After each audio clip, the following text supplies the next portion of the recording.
You are now rocking with the hottest boxing podcast in the land. True Media Boxing Radio with your host, Coach Malachi Williams. True.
For the thousands in attendance and the millions watching around the world, ladies and gentlemen, let's get ready to rumble! Yeah. What's up, family? This is our boy, Coach Malachi Williams in the building. We back. True Media Podcast. Let me make sure you guys can hear me pretty good. All right, look like y'all can hear me pretty good. Let me turn this down a little bit, too. Look like my damn, you get what I'm saying? Some stuff been a little too loud. Yeah, man, we back, man. We got a whole lot of boxing to talk about, a whole lot of stuff to talk about. We've been, we pretty much been doing our thing, running amok, so to speak. Sources say, you get what I'm saying? We making it do what it do, man. We've been doing pretty well. We've been averaging probably a little over 1,000 people per show. It's like that. I'm saying on both YouTube and Instagram, and YouTube and X, so to speak. You know what I mean? So share the live shows. So when you share it and hit the like button and stuff like that, it helps us a lot. Get inside the YouTube algorithms, and you know how that go. You know what I mean? So I know that's another story for another day. I could tell y'all how to do that. How to make YouTube work for you. You know what I mean? It is a science and a methodology to it. But anyways. Nothing is by chance. So shout out to everybody in the chat. Shout out to Mr. G. Mr. G, what's going on? Boss man Tony is in the building. Shout out to Jamil. Jamil, what's going on, fam?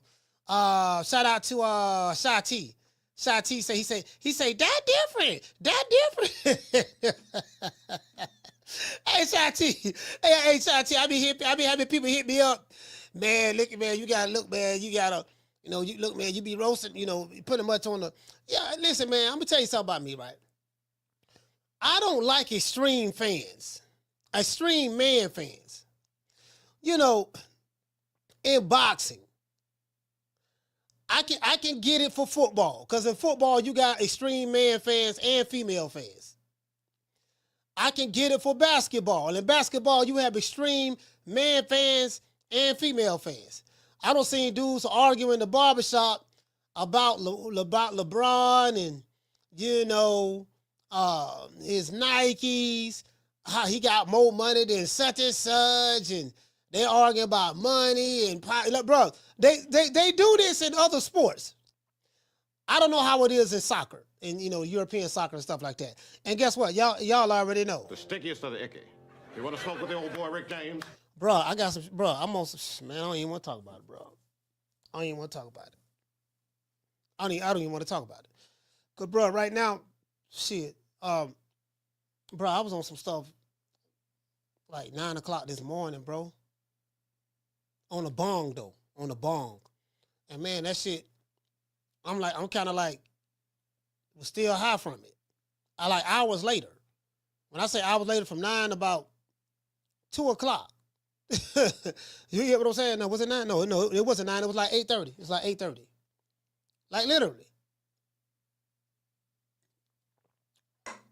That motherfucking Cali, it be hit or miss, but boy, that goddamn, when it's a hit, well, that goddamn Cali, Lord have mercy. Anyways, back to what I was saying though. So, damn, I forgot what I was saying. Hey, what was I saying?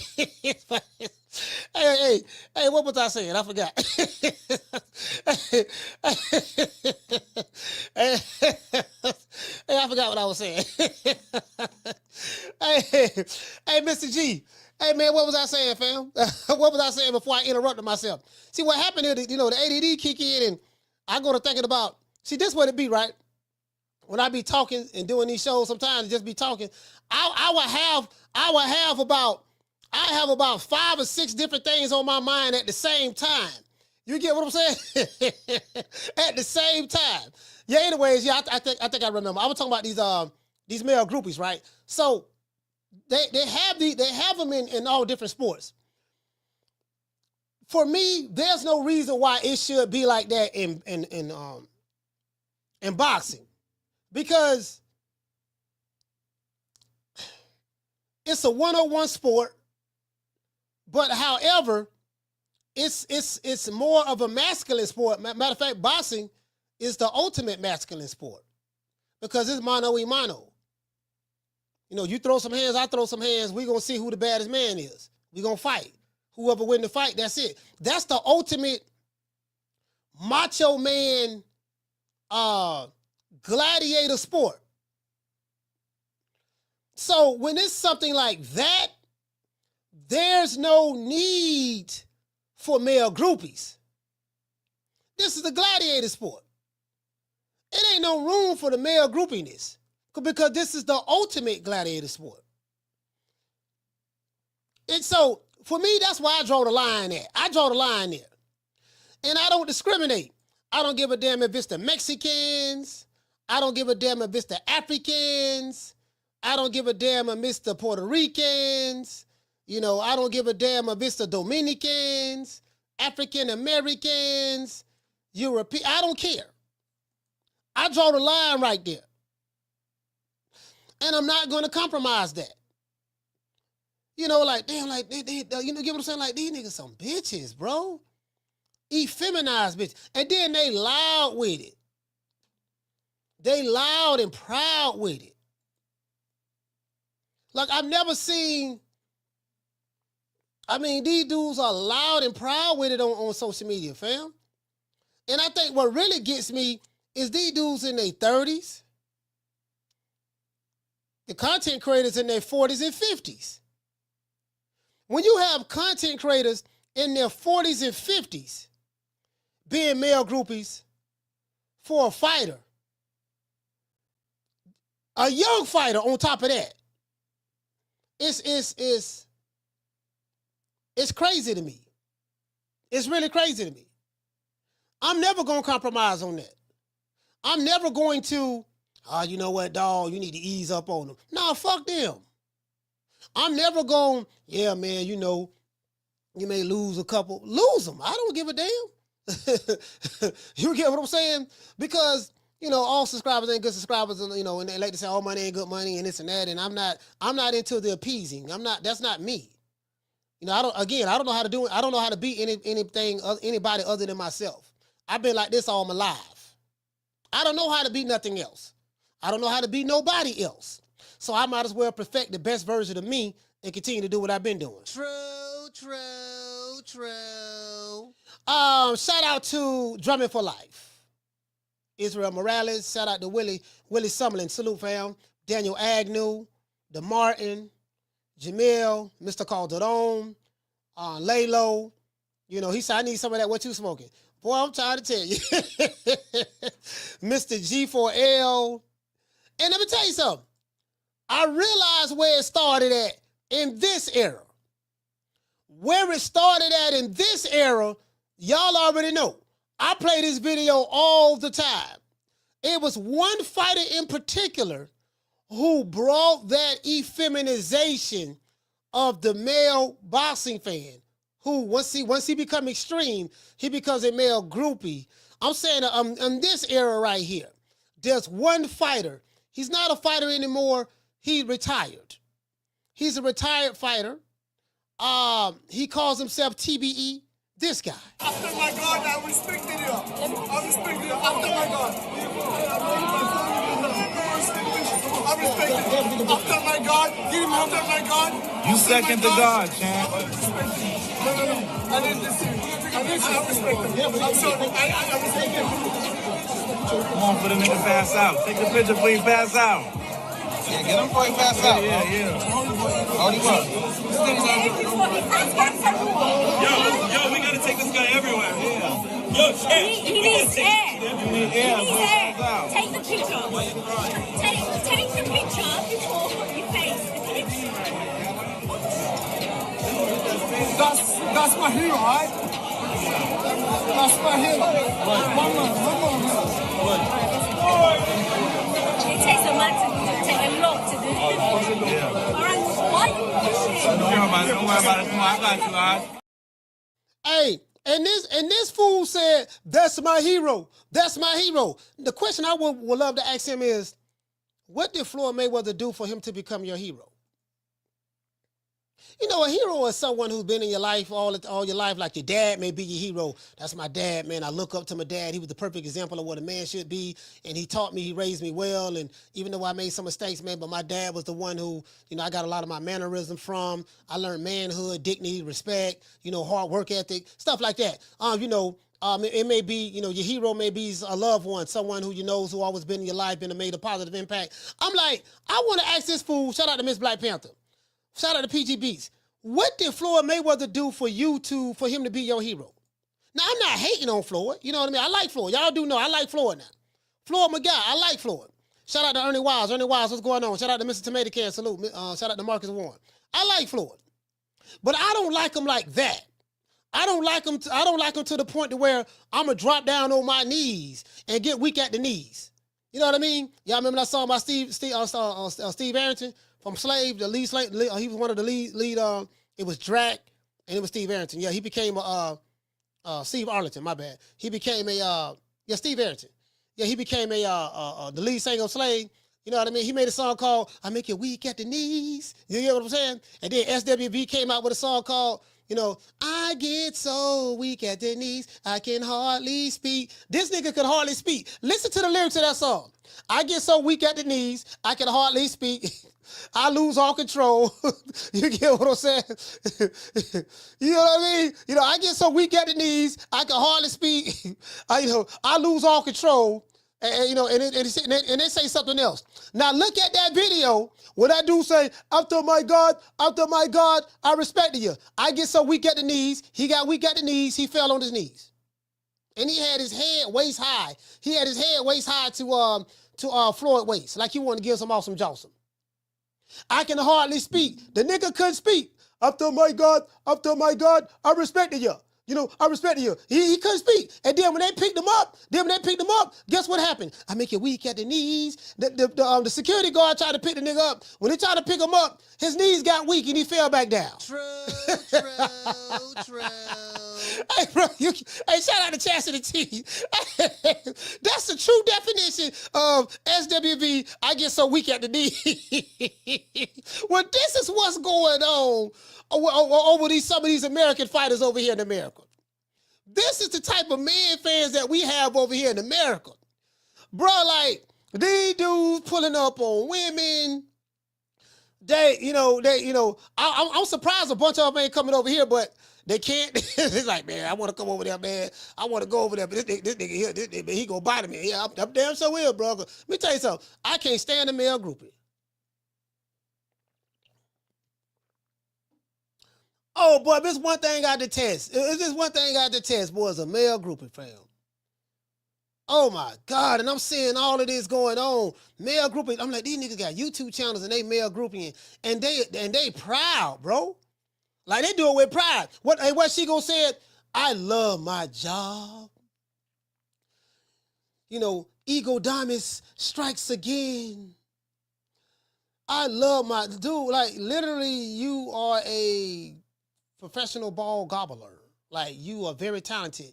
You and Ellie sucker nigga nutsack can juggle the wet balls in your mouth without even touching them. So I'm trying to figure, you get what I'm saying? Like, so when you say you love your job, you know, like some of these do, they take pride in that. I take pride in being a male groupie. I take pride in that. But they stick their chest out and have their head up, hold their head up high, chin in the air. And I'm sitting back looking like, I got my head turned sideways. Like, man, this nigga really think he hot shit, huh? That's what my mother used to say. Oh, you think you hot shit? True. Hey, my mama Betty Jean, when I was young, right? My mom, when I was young, right? I had got dressed up one time, right? You know, I'm going out on a date. I'm finna go. You know, I got me a little honey dip. I'm, you know, my little girlfriend. So I'm finna go out. You know, I'm jumping in my car, finna go out. I don't spray. Back then, the cologne was Dracar. It was a cologne called Dracar. Back in the day, you know, you had some of that. You know, everything was spiffy, right? So I had some of that there, right there. And I'm going out the door. My mother stopped me. She said, "Look at you. You think you hot shit, don't you?" He said, my mama told me that. My mama told me that, no.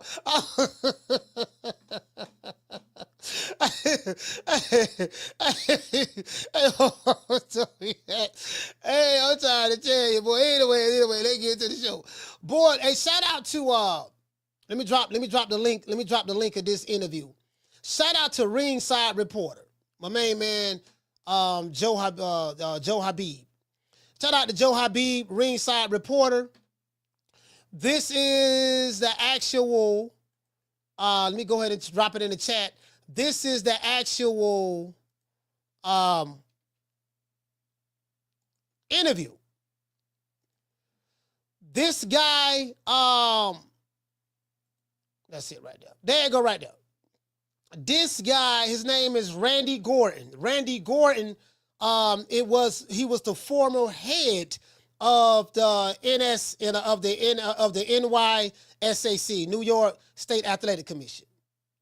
There's no one who is more qualified to ask the question. Like, you can ask Rick Glaser, he can tell you what it is. You can say, I don't like Rick Glaser, I don't like him anyway. You know, okay, that's fine. You know, Steve Kim said it, you know, let it be known. Well, I don't like Steve Kim. Okay, fine, you don't like Steve Kim. Tank can come out and say it. Oh man, with Tank, you know, I'm gonna act like I ain't heard that. Okay, cool. So everybody's talking about this, from Timothy Bradley to whatever, right? It is what it is, right? So I want to give a shout out to Ringside, because this is really, really good. For you to get the commissioner, the former commissioner, the head of the New York State Athletic Commission on your show and do an interview, that was dope. I'm like, oh.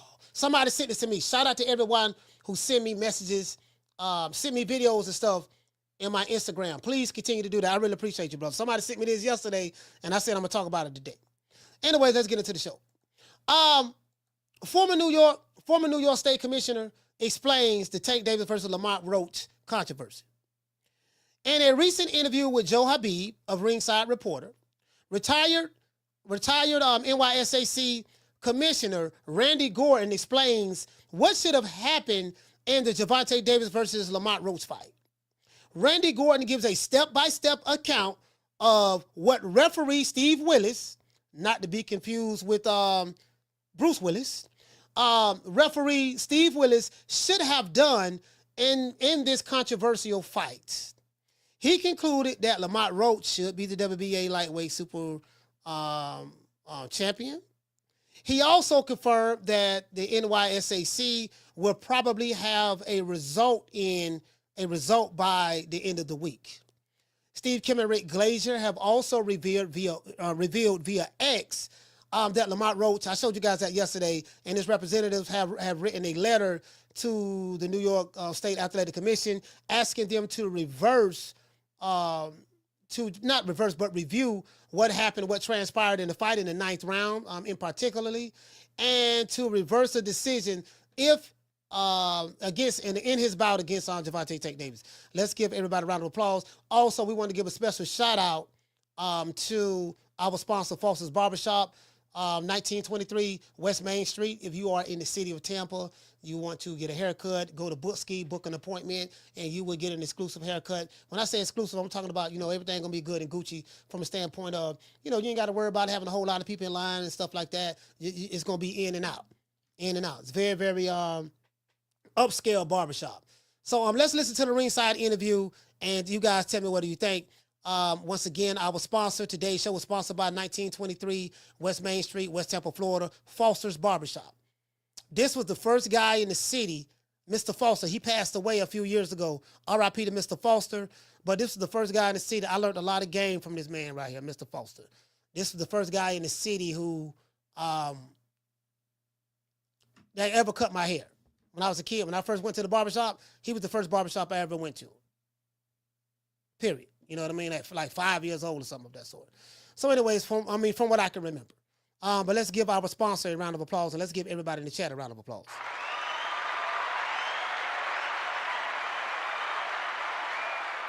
I'm a rep for Foster every day of the week. He passed away, but I'm a rep for him.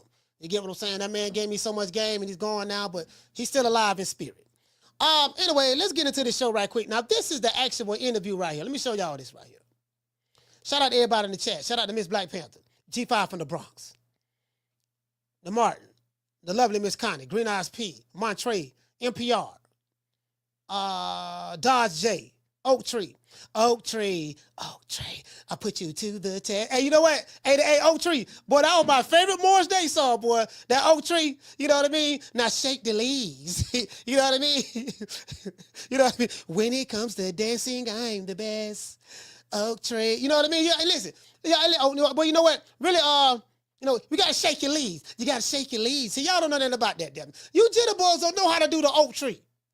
If you listen, let me let you jitterboys know something. If you at a club, if you at a club with a bunch of old folks, and you see somebody doing, if you see them doing the Oak Tree, you get what I'm saying? You know that's back in the day. True. Y'all don't know nothing about the Oak Tree, man. These jitterboys don't know nothing about the Oak Tree. Y'all be going to the club. Y'all be going to the club looking to fight and looking to shoot somebody and this and that. Somebody step on your shoes and all that stuff there. They didn't do that back then. They just did the Oak Tree. You get what I'm saying? You get what I'm saying? They were just doing the Oak Tree, fam. That's all they were doing. Y'all don't know nothing about that. Anyways, before we get into the show, we got to say all praises due to the Most High, the Most Exalted, the greatest human being on the planet Earth. And I say this for the Haymanites, Mr. Al Heyman. Well, I guess I got to be like everybody else and sing Al Heyman. I can quit my job now, baby. 6 figures, baby. You feel me? I'm about to But a name. Do you have a name? Oh, nah, I ain't got no name, Name them names, man. They know who they is. Name them names, please. The names need to be named. They know who they is. The Mexican monster. Yeah, man, we talking about the Oak Tree, man. You jitterboys don't know nothing about the Oak Tree, man. You dig? There's nothing that I can do. Sorry, I moved my camera. There's nothing that I can do other than just be patient, let these boys keep talking that smack, and me be who I am. Damn, phone number falling. My bad. Look. It was a whole lot. That man went through about, it looked like Jamel Charlo. He looked like he went through about 15 different emotions at the same time. I looked at that video about 25 times, right?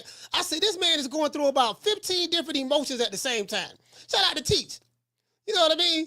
Like literally. So I wrote that nigga there. Who you think he is? DJ Quick? No, I ain't saying Kid Capri? I didn't say that. Oh, you must be Jimmy Walker. Well, you ain't nothing. You don't deserve nothing. You don't get nothing. You get what I give you. I got a contract between me and you that say you do what I tell you to do. Therefore, shut the fuck. Don't say nothing. Don't speak to me. Don't look at me. I just want money. I just said. Blue, if I raise up, gonna be trouble. Trouble. I'm walking off. Yeah, man, you get what I'm saying? That's all I'm saying, fam. All I'm saying, fam, is this here. Hey, you know what? Shout out to Gloria Day and the Family Set Trips. Gloria Day and the Set Trips. These niggas don't play. These niggas don't play. We don't play. You ain't heard. They be tripping. We be tripping. So they swerving on. No faking and no snitching. And repping hard for the set. Oh, mamas, it ain't no lie. Because niggas gonna bust.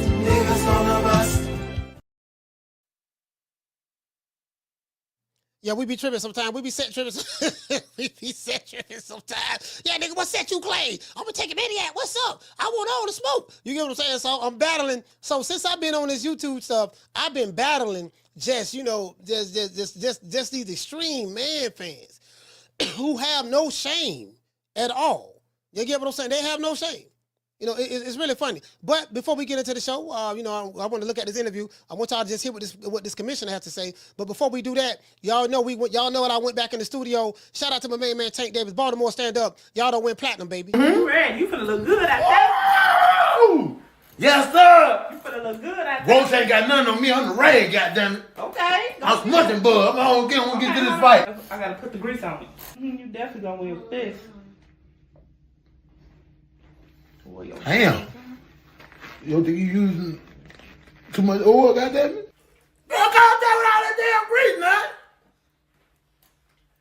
He ain't gonna be able to punch me in a minute, goddamn.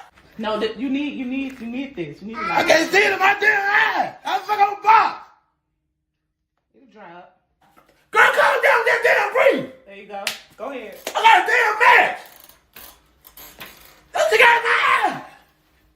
What Roach at? Put as much as that. Hey, we going platinum with this one, baby. What happened? I just got my hair done 2 days ago, and she put grease in my shit, so the shit was like, like when you sweating and things like that, and the grease come in my face, it burnt my eyes type shit. Damn, why y'all booing like I'm saying bullshit? Like, this is real facts. Come on, man. I just got my hair done 2 days ago. Swing the remix guard. I just got my hair done 2 days ago. I just got my hair done. And she put grease in my shit. I just got my hair done 2 days ago. I just got my hair done. I just got my hair done. I just got my hair done 2 days ago. I just got my hair done. And she put grease in my shit. I just got my hair done. I just got my hair done. I just got my hair done. I just got my hair done. I just got my hair done. I just got my hair done. Why y'all booing like I'm saying bullshit? Like, this is real facts. Like, this is real facts. Why y'all booing like I'm saying bullshit? Like, this is real facts. It burnt my eyes. Like, this is real facts. I just got my hair done 2 days ago. I just got my hair done. I just got my hair done. I just got my hair done 2 days ago. Let me tell you something, boy. Listen. Tank, I got to take my head out to you, man. You made it hit, bro. I ain't know you can rap. You good, dog. You good. I like it, bro. I ain't gonna lie. I can't wait till you and Ryan Garcia go on tour. Do that. I just got my hair done too. Hey, you know what? If I'm Tank, I take this and run with it. I say, you know what? But see, Tank ain't got the sense of humor like that. You know, I think he got a complex. So he ain't got a sense of humor like that. But if I'm Tank, I take it and run with it. Dude, I'll go in the studio. I'll do a video shoot. And I have a bunch of females in the beauty salon. And he talking about I just got my hair done. And if I'm Tank, I have my hair blown out in like an afro. And I'm getting my hair braided and then show it in fast time where it's getting braided down and stuff like that. If I'm him, I'm taking it around with it and just laugh at it. True. That's what I would do. You know what I mean? You know, I think that's the comedy side of me. That's what I would do. But to take it maniac, no, man, I'm just saying, dog. We don't even play like that. The take it maniac, they having an aneurysm right now. I'm like, man. I take it around with it. I take it around with it right now. Right now, listen, you got to lay up. You get what I'm saying? I be like, hey, he's supposed to be doing the Dougie. I shoot a video with me doing the Dougie and everything. You get what I'm doing the Dougie. Let me take it back. Hey, Green Eyes P. No, don't delete his comments. Don't delete his comments, Green Eyes P. Don't delete his comments. I mean, if he say something you don't agree with, don't delete it. You know what I mean? As long as he ain't being too disrespectful now, but don't do that. Yeah, but now, you know, hey, so you back, huh? Hey, Raw TV, I saw you, I wonder if you, I want to count, what kind of account you got? Let me see how long you been around. This nigga, man. You probably a little kid, too. Yeah, you probably a little kid, that's all. You probably a little kid. I saw the replay of the show, and I saw some of the dumbass shit you were saying. I said, oh man, this you know what I mean? You know, you hide behind the face of this avatar, so it is what it is, man. It is what it is. But since you over here, shout out to Reggie. Hey, okay. Dropping that quarter over, bam, dub on your boy. Hey, Leroy. Super chat received. Playtime's over, boy. He said, Bossy Shigo and Ellie won't tank. They clap their cheeks. Man, I'm trying to tell you, boy. No sources say they'll do some strange things for a little bit of change. Down from the bar, there's a platform stage. People pimping, sharp as razor blades. What the nigga name? Raw TV. Raw TV, I got something for you. sit right there. Listen, sit your whole ass right there. You is the classic definition of a taking maniac. Sit your whore ass right there. Matter of fact, let's see. We got that one there. Lord have mercy. Here you go. Listen. Here you go, boo. I just wanna rap.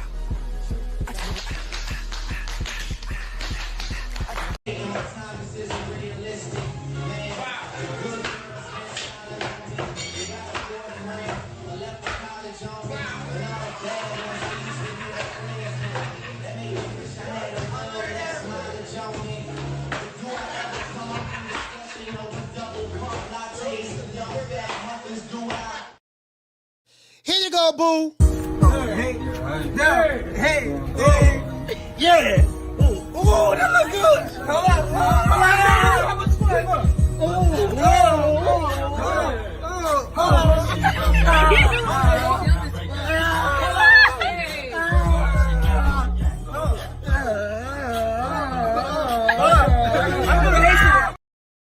Here you go, boo.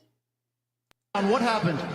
I just got my hair done 2 days ago, and she picked grease in my shit, so the shit was like, you know, like when you sweating and things like that, and the grease come in my face, it burnt my eyes type shit. Damn, why y'all booing like I'm saying bullshit? Like, this is real facts. Come on, man. I just got my hair done 2 days ago. Swing the women's guard. I just got my hair done 2 days ago. I just got my hair done. And she picked grease in my shit. I just got my hair done 2 days ago. I just got my hair done. I just got my hair done. I just got my hair done 2 days ago. I just got my hair done. And she picked grease in my shit. I just got my hair done. I just got my hair done. I just got my hair done. I just got my hair done. I just got my hair done. I just got my hair done.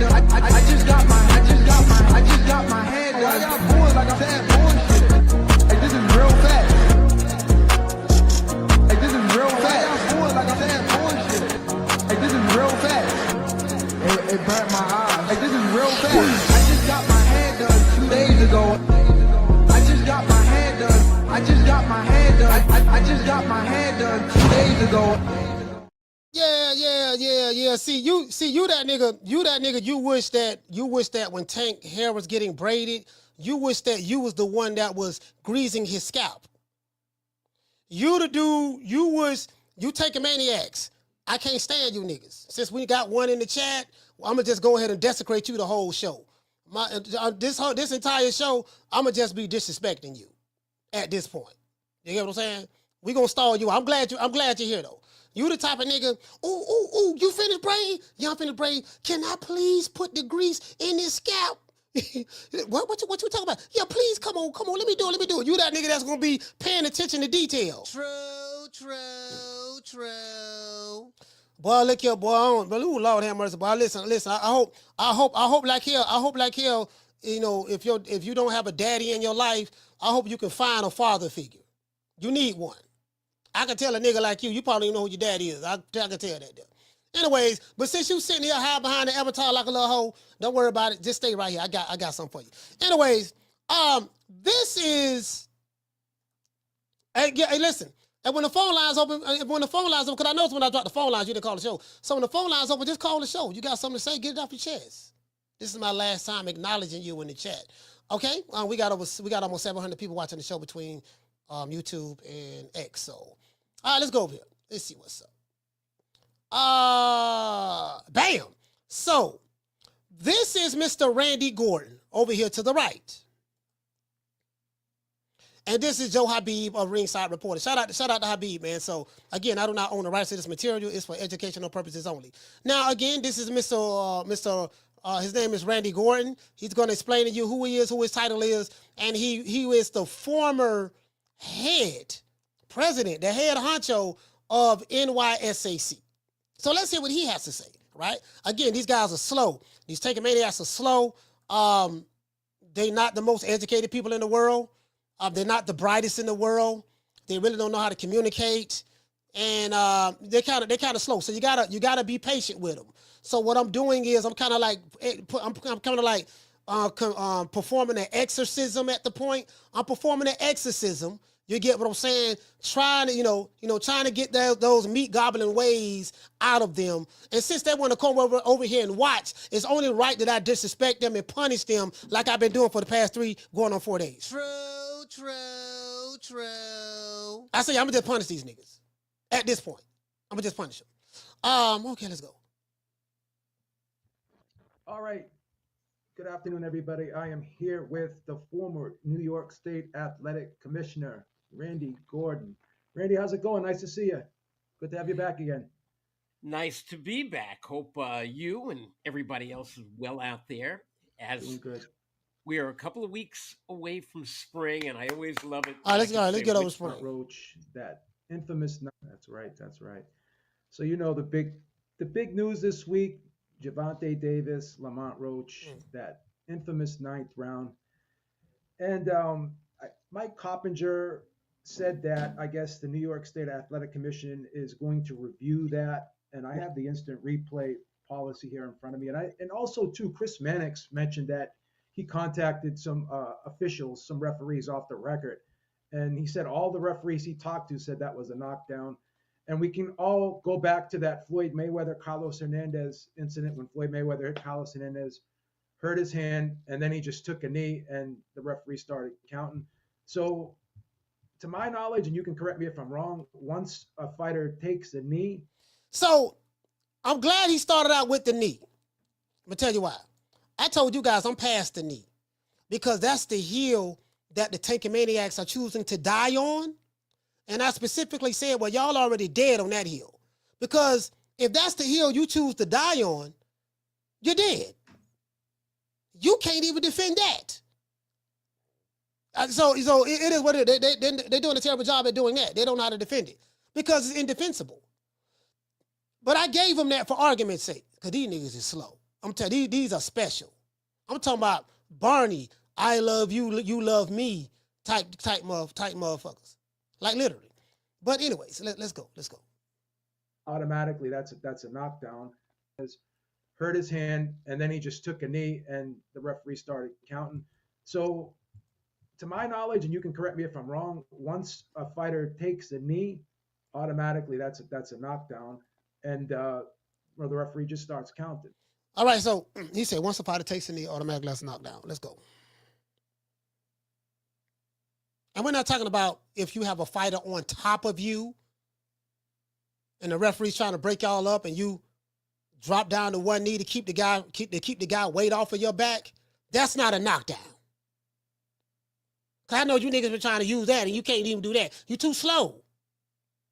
Let's go. So what are your thoughts on what you saw? And give me your interpretation on what you think should have happened. Okay, I happened to be there that night. I was ringside. And now, again, this is Mr. Randy Gordon. Who is Randy Gordon? Come on, take a minute. Say it with me, class. Randy Gordon is the former head of the NYSAC. Say it with me one more time, Take a Maniacs. Randy Gordon is the former head of the NYSAC. What does NYSAC stand for? It's an acronym for New York State Athletic Commission. Okay, thank you, Taker Maniacs, for saying that with me. Let's get a Taker Maniacs a round of applause.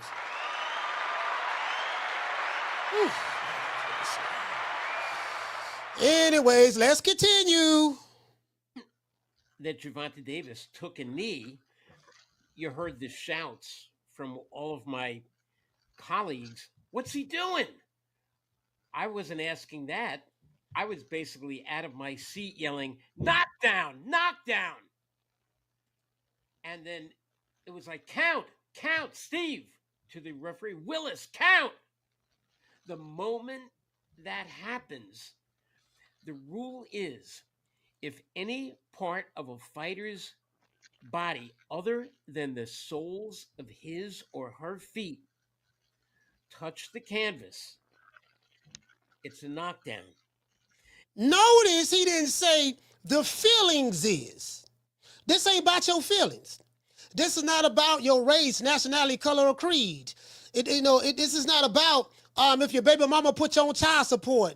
If your baby daddy got a fractured kneecap. This is not about if your pet dog has a torn Achilles heel. None of that. This ain't based on none of that. He said the rules state. That's what he said.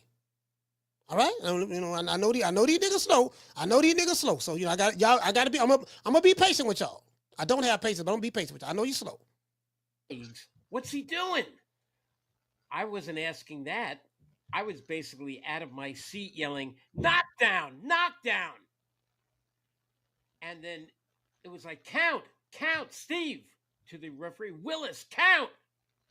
The moment that happens, the rule is if any part of a fighter's body other than the soles of his or her feet touch the canvas, it's a knockdown. If you get hit on the shoulder and you fly backwards and you trip and your butt hits the floor, it's a knockdown unless the referee says no knockdown, he tripped, she tripped. Now, you heard what he said? If anything on the fighter's body other than the soles of his feet touch the canvas, it's a knockdown. I'm past the knockdown. I'm past that. But I just want to, since it's the hill that they're choosing to die on, so what you do, you go up to the hill where all the Taking Maniacs at, and you make sure that it's funeral services. They're arguing the wrong point. I told them to start. I said, y'all need to sit this one out. We got to sit this one out. We gotta take a maniac in there and right there right now in the chat right now. But it's cool. It's all right.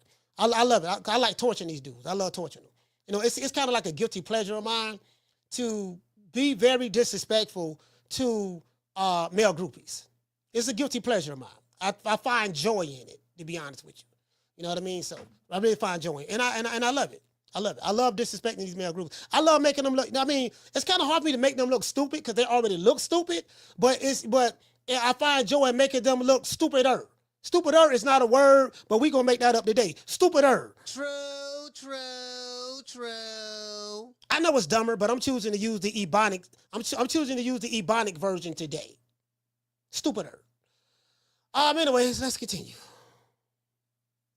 But in this case, he turned around, took a knee.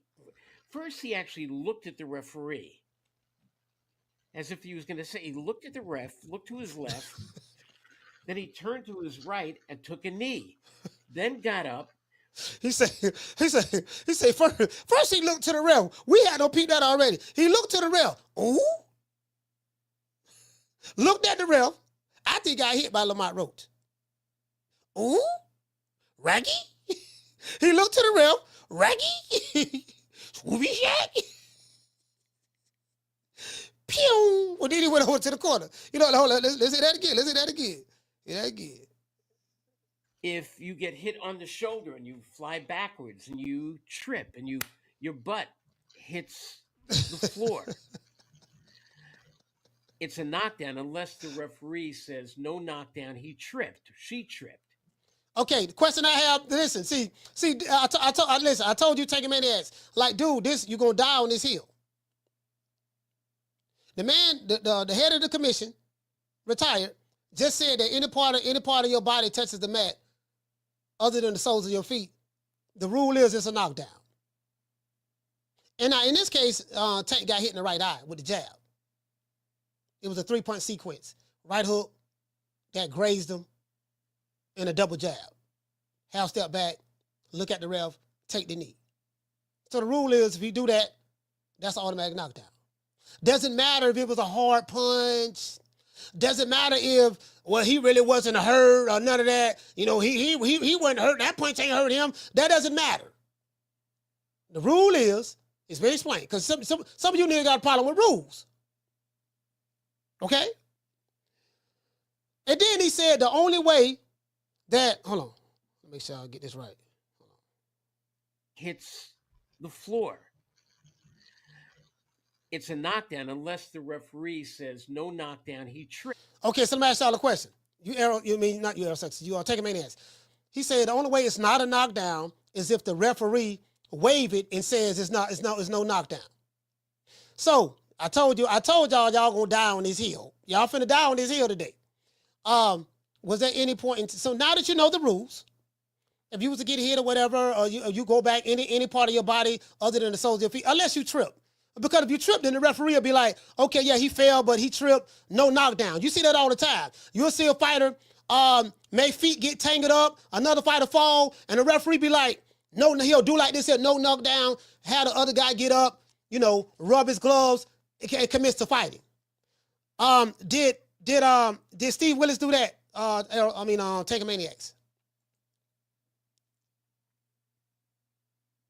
Because you say that wasn't no knockdown. Okay, cool, no problem. Okay, so the only way it can be declared not a knockdown, the referee will have to declare it's not a knockdown by waving it off and saying no knockdown. Did the referee do that?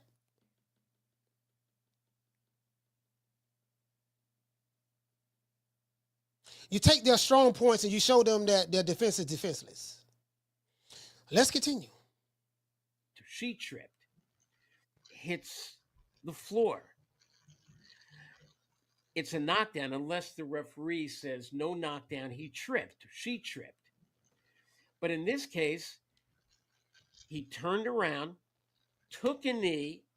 First, he actually looked at the referee as if he was going to say, he looked at the ref, looked to his left, then he turned to his right and took a knee, then got up. But by the time as soon as he hit the knee, the referee appeared to make a down. The referee is supposed to point to the floor, down, knockdown. And at that point, the referee is supposed to pick up the count and from the knockdown timekeeper. Now, I gotta say this. Take a maniacs. This guy, his name is, and I know you guys are slow, so I gotta say it slow for you. This for the take a maniacs. Because I know y'all slow. This guy named is Randy Gordon. Randy Gordon was the former head of the NYSAC. True. You take a maniacs to that special. I have to talk to y'all like this. Let's go. Taught that whenever somebody goes down, you watch the person who goes down, and the second they hit the floor, you begin. They hit the floor. 1, 2. The referee will direct the other person to a neutral corner, look at the timekeeper, who's now 3, 4, and they pick up that count. Did Steve Willis do that? Of course he did. The nigga went to counting. And the only time you count in a fight if you're a referee is if you score something a knockdown. So he scored a knockdown. This is the hill you want to die on, so go ahead and die on this hill. He scored a knockdown, and then he started counting, and then he stopped counting. Let's continue. I don't remember hearing anything from a knockdown timekeeper, but I kind of recall, and I think the films will show Steve Willis making a call of a knockdown, but then he didn't count. He should have taken it upon himself to start counting and then stay right with Gervonta Davis, tell the guy from the corner, get down, which, by the way, again is against the rules. So he said the rule is if any part of your body touches the canvas, it's other than the soles of your feet, when in combat, it's a knockdown. Unless, the only time it's not a knockdown, unless the referee says no knockdown, he waves it. You see that happen all the time. So in this sequence, that didn't happen. So that's one mistake. Then he acknowledges it's a knockdown, tells the fighter to go to a neutral corner, which is Lamont Roach, then turns around, looks at the timekeeper, and he picks up the count at 2.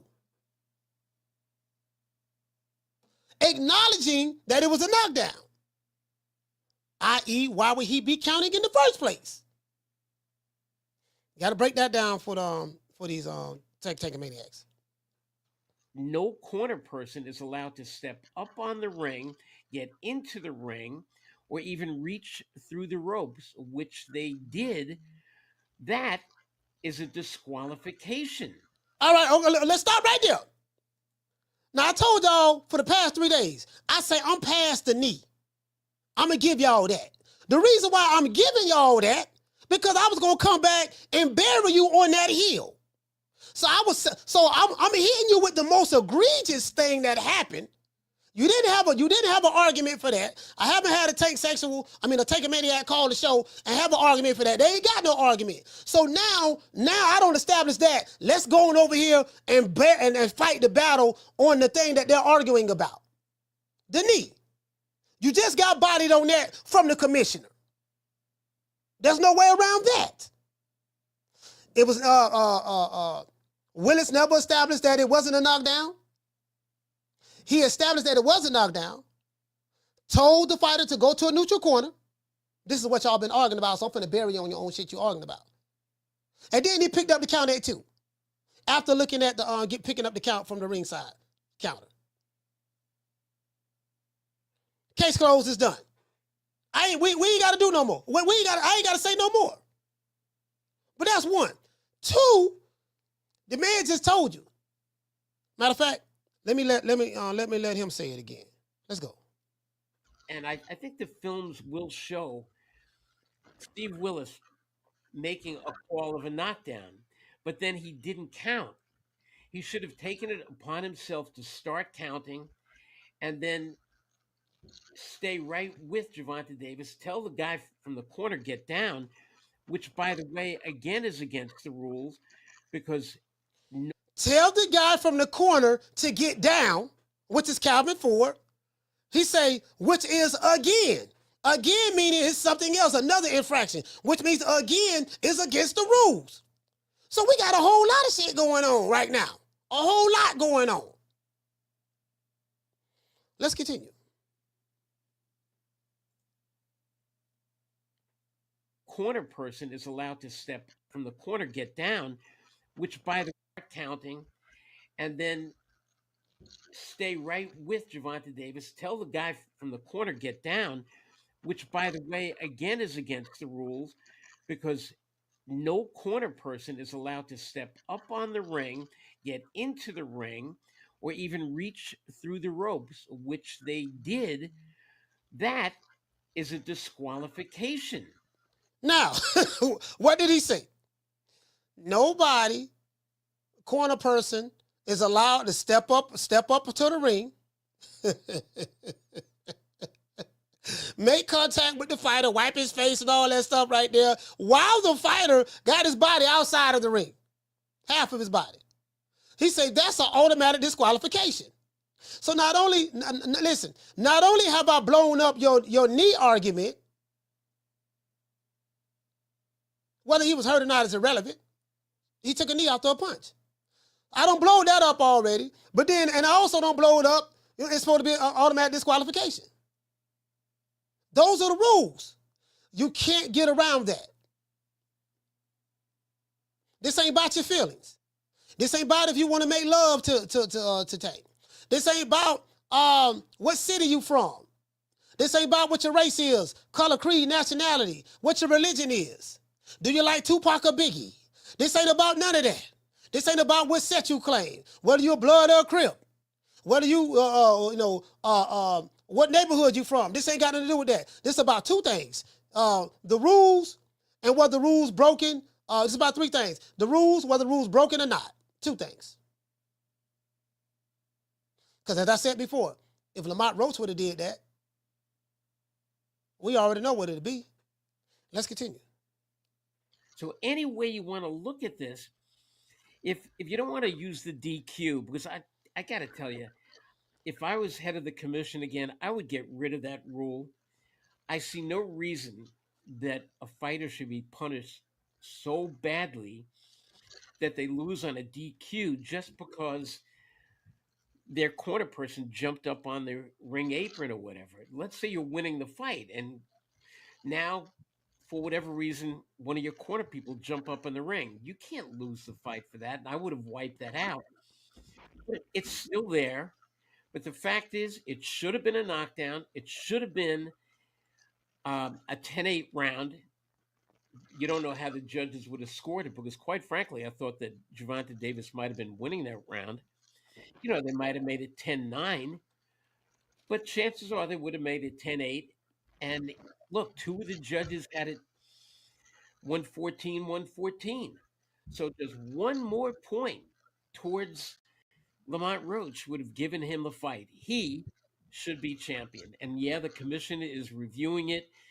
And I have a feeling before this week comes to an end, they are going to have a result.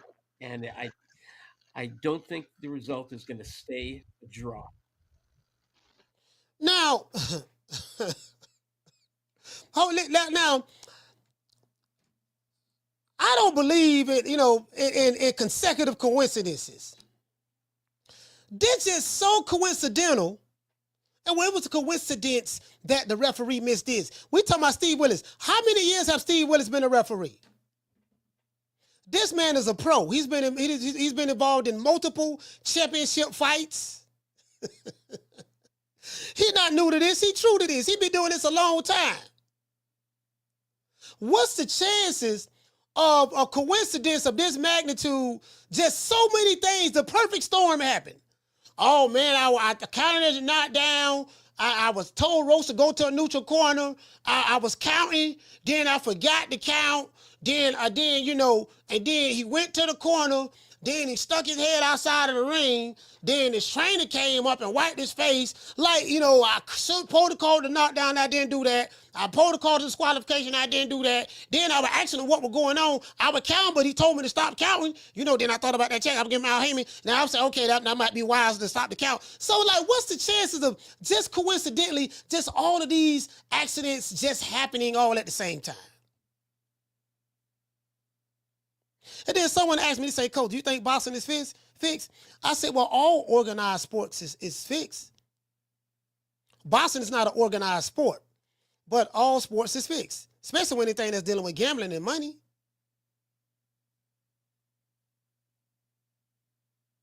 So, did Gervonta Tank Davis have anything to do as it relates to what the referee should have done or whatever in that fight? I would think not. Well, he did tell the referee to stop counting. He did tell him that. He did say, hey, man, what you doing? Huh? What you talking about, Tank? Yeah, man, what you counting for? And then too, I kind of want to give Steve Willis a pass. I'm gonna tell you why. And I like Steve Willis. He's one of my favorite referees. I kind of want to give him a pass because he cockeyed. You get what I'm saying? I kind of want to give him a pass because he cockeyed.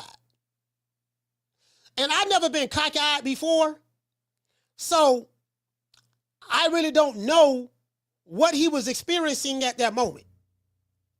Because if you got one eye looking over here to the left, and you got another eye looking over there to the right, you get what I'm saying? It's kind of hard to see what's going on in the middle. You dig? True. Hey, Ali. You get what I'm saying? Like we got to take that into consideration. We have to be a little bit more sympathetic to the ref. That's all I'm saying, Ali. We got to be a little bit more sympathetic to the ref. I got to take his feelings into consideration too. You get what I'm saying? So that's all I'm saying. We gotta stall him out. We got to stall him out on this one here. One eye looking to the left, the other eye looking to the right, and the action is going on in the middle. So if everything is going on in the middle, In order for him to see what's going on, he gonna have to tilt to the left a little bit so that eye can catch it, the cockeyed eye to the left, or he gonna have to tilt to the right a little bit so the cockeyed eye to the right can catch it. But if it's in the middle, it's kind of hard to see because both eyes look in different directions. You dig? True. So we gonna charge that to the game. Let's continue though. We gonna charge that to the game. Let's continue. Now somebody told me to go to the 25-minute mark. I haven't heard this part yet. We gotta charge that to the game. You know, that's one of my favorite referees, so I don't wanna be too hard on him. No Diddy. I don't wanna be too hard on the brother. No Diddy. You get what I'm saying? You know, he one of my favorite refs, so I'm gonna stall him out. I think I'm gonna stall him out. Hey, shout out to Shy T. I'm gonna stall him out on this one. He gonna stall him. Hey, shout out to Charles Wharton. I'm gonna stall him out. The decision stands, they'll accept that. And I think if they say and Lamont Roach is now recognized as champion and start telling me what the rules are. Let's go right here. Going to win this battle. I mean, yeah. And it's going to be the media and me against you. Who do you think is going to win this battle? I mean, don't play this game. Don't come into my backyard and start telling me what the rules are. I know what the rules are in a fight. I've interviewed everybody possible, and here's what I'm going to do, and this will be my decision with or without you. So the WBA, if it does get overturned and Lamont Roach is now recognized as champion, I don't think the WBA has any recourse except to say we are accepting the decision of the New York State Athletic Commission. If they say the decision stands, they'll accept that. And I think if they say the decision is a no contest or no decision, I think they'll accept that too. Yeah. Let me read the rule here at the bottom. It says, because this is the instant replay policy right from the New York State Athletic Commission, and it says, nothing in this policy shall restrict the commission's authority to review video evidence to determine the correct outcome after the final official score of a bout has been announced in the ring. So it says they have the ability to determine the correct outcome. Now, that, to me, indicates that it's possible that they could go above the no contest and reverse the decision and give it to Lamont Roach. That's how I interpret it. How would you interpret that? Am I fair in my assessment after reading that? Yes, I hear it the same way. But again, I think it all comes down to that ninth round and how you deal with that ninth round. Yeah. And how the judges all viewed that ninth round. Yeah. And whether they scored a 10-9 for Gervonta Davis, whether they scored a 10-9 for Lamont Roach, or if it was a knockdown, would they have made it 10-8? Can you do that? See, this shit ain't that complicated. Whole lot of it ain't. And shout out to Mr. Randy Gordon.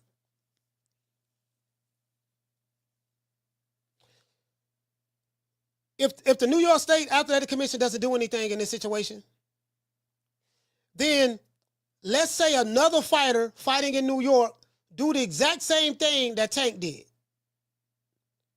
Take a knee, get up, go to his corner, stick his head through the ropes, and make contact with his trainer.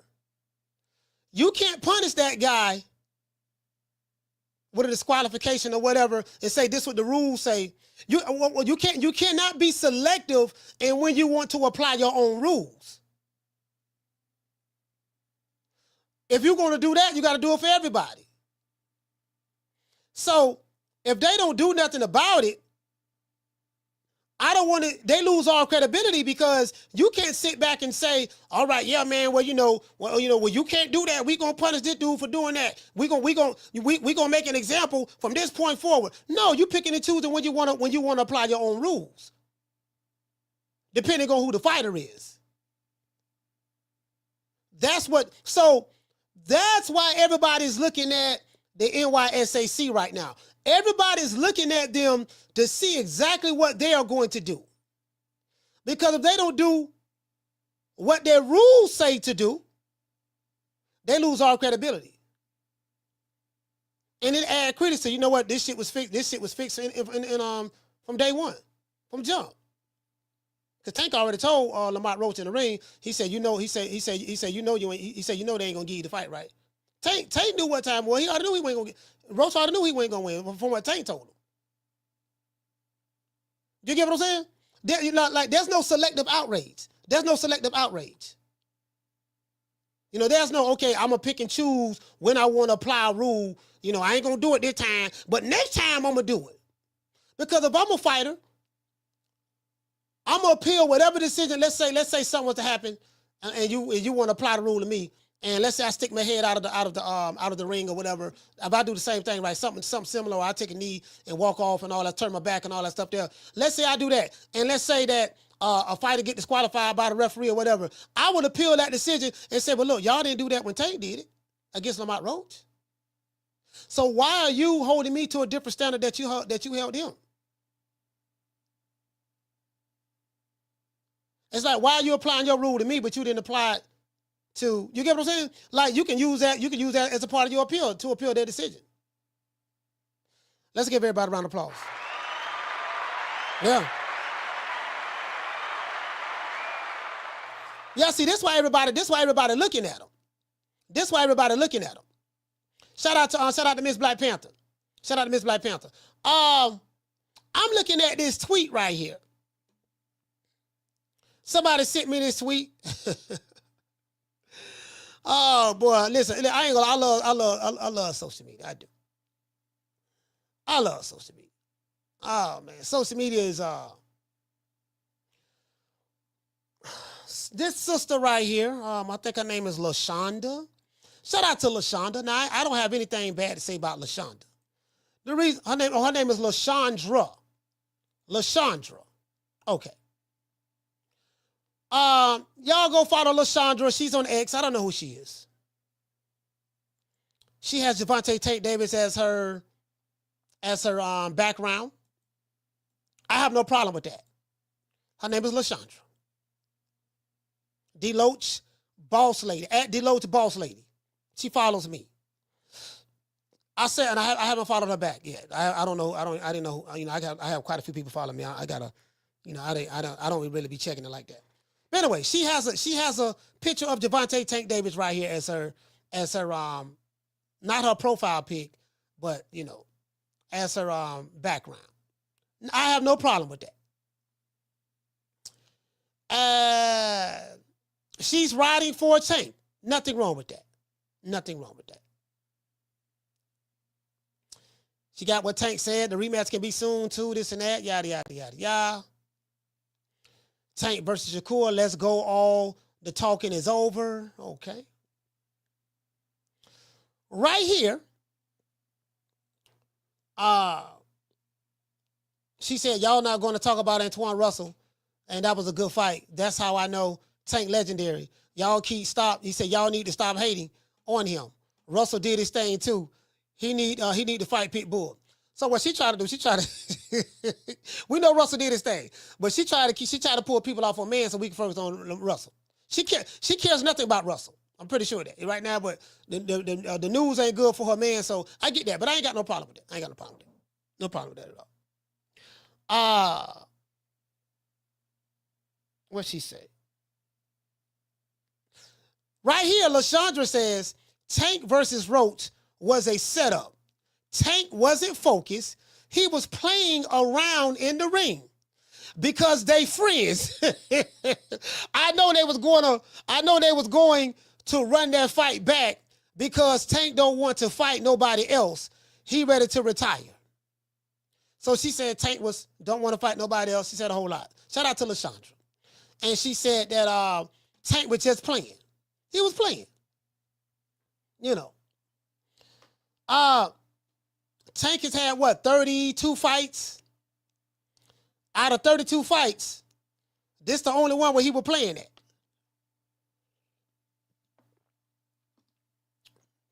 She said he was playing. Shout out to my sister, LaShondra. I'm not going to say anything disparaging about this sister because she's a woman. She loves Tank. There's nothing wrong with that. Listen, she got a Tank profile pic in the background. There's nothing wrong with that. There's nothing wrong with a woman loving a man. There's nothing wrong with a woman showing a male boss of favoritism and going all out to defend him to the ends of the earth. There's nothing wrong with that. She's a woman. That's what she's supposed to do. I'm not upset with that. There's something wrong if LaShondra was LaRon. If it was LaRon and LaRon was saying the same things that LaShondra was saying, then that'd be a problem. True. Damn, dog. I mean, you dig? I'm like, then that'd be a problem. When, if LaShondra said that these boys are jealous of Tank because he everything they want to be. He has star power. Check. He has chrome hearts, braids, leg tats. That won't be a problem. She's observing, Gervonta Tank Davis from the top to the bottom. There's nothing wrong with that. The problem is when you goddamn Tankamaniac start doing it.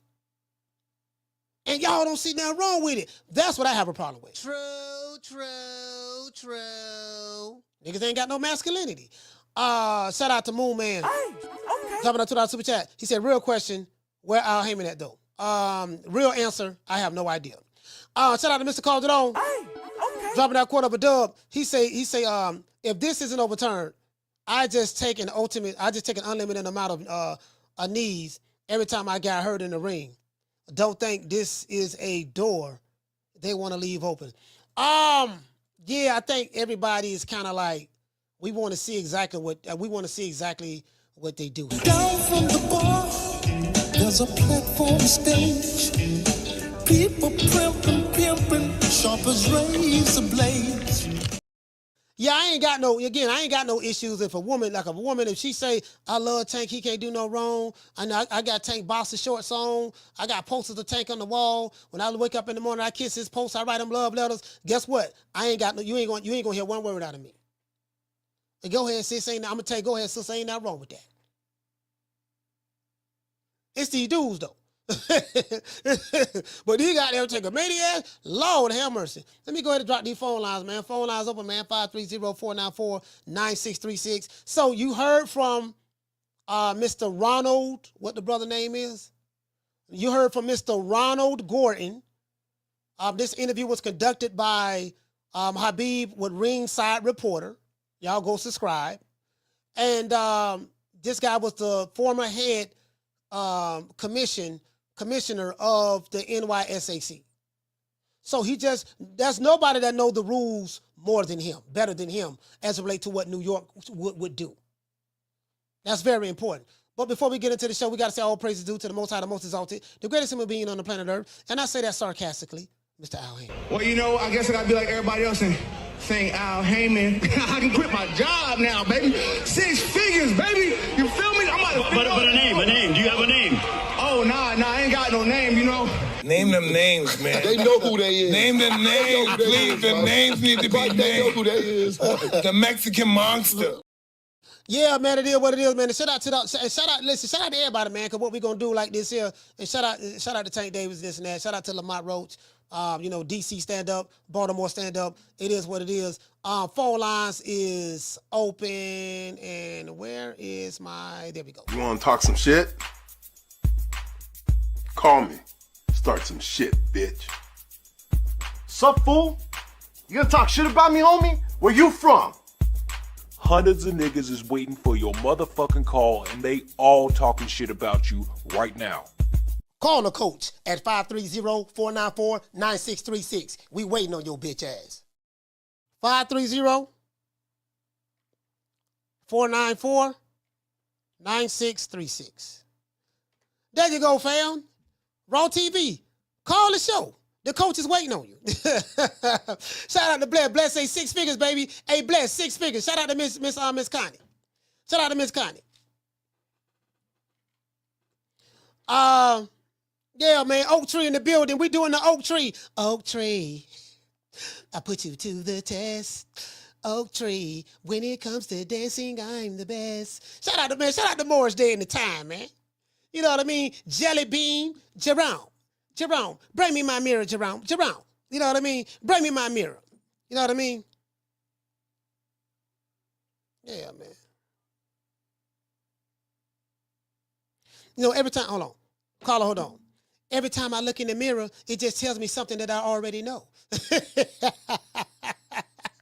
what's up? Hey, bro, listen, bro. I was on that Morris Day in the time, hard back in the day, but I was legit, no Diddy. Listen, he said, every time I look in the mirror, it just tells me something that I already know. I'm so cool. Every time I look in the mirror, it just tells me something I already know, dog. You dig? Carla, what's your name? Where you calling from? Martin from Oakland. Martin, talk to me. Yeah, Coach. The only issue I have with what Randy Gordon said, or whatever his name is when he said that the commission could change it to a no contest. How the fuck is that any different than a draw? At least a draw, you could say, hey, it was that motherfucking close to where I should have got my hand raised. A no contest just basically means like the fight didn't even happen, like that Devin Haney bullshit. Yeah, that's the only problem I have with it. You know what I mean? What justice is that? Is that for Lamont Roach? You know what I mean? Yeah, that's crazy. That's crazy. You're saying you say in the interview that sticking the head out of the ring and making contact with the trainer, that's automatic disqualification. So if you can't say that in the interview, have that as a rule, but then come back and contradict yourself and say, yeah, you know what? Well, they could just make it a no contest. Like you said, where's the justice there for Lamont Roach? I totally agree with that. Exactly. But that's all I got, Coach. Absolute, fam.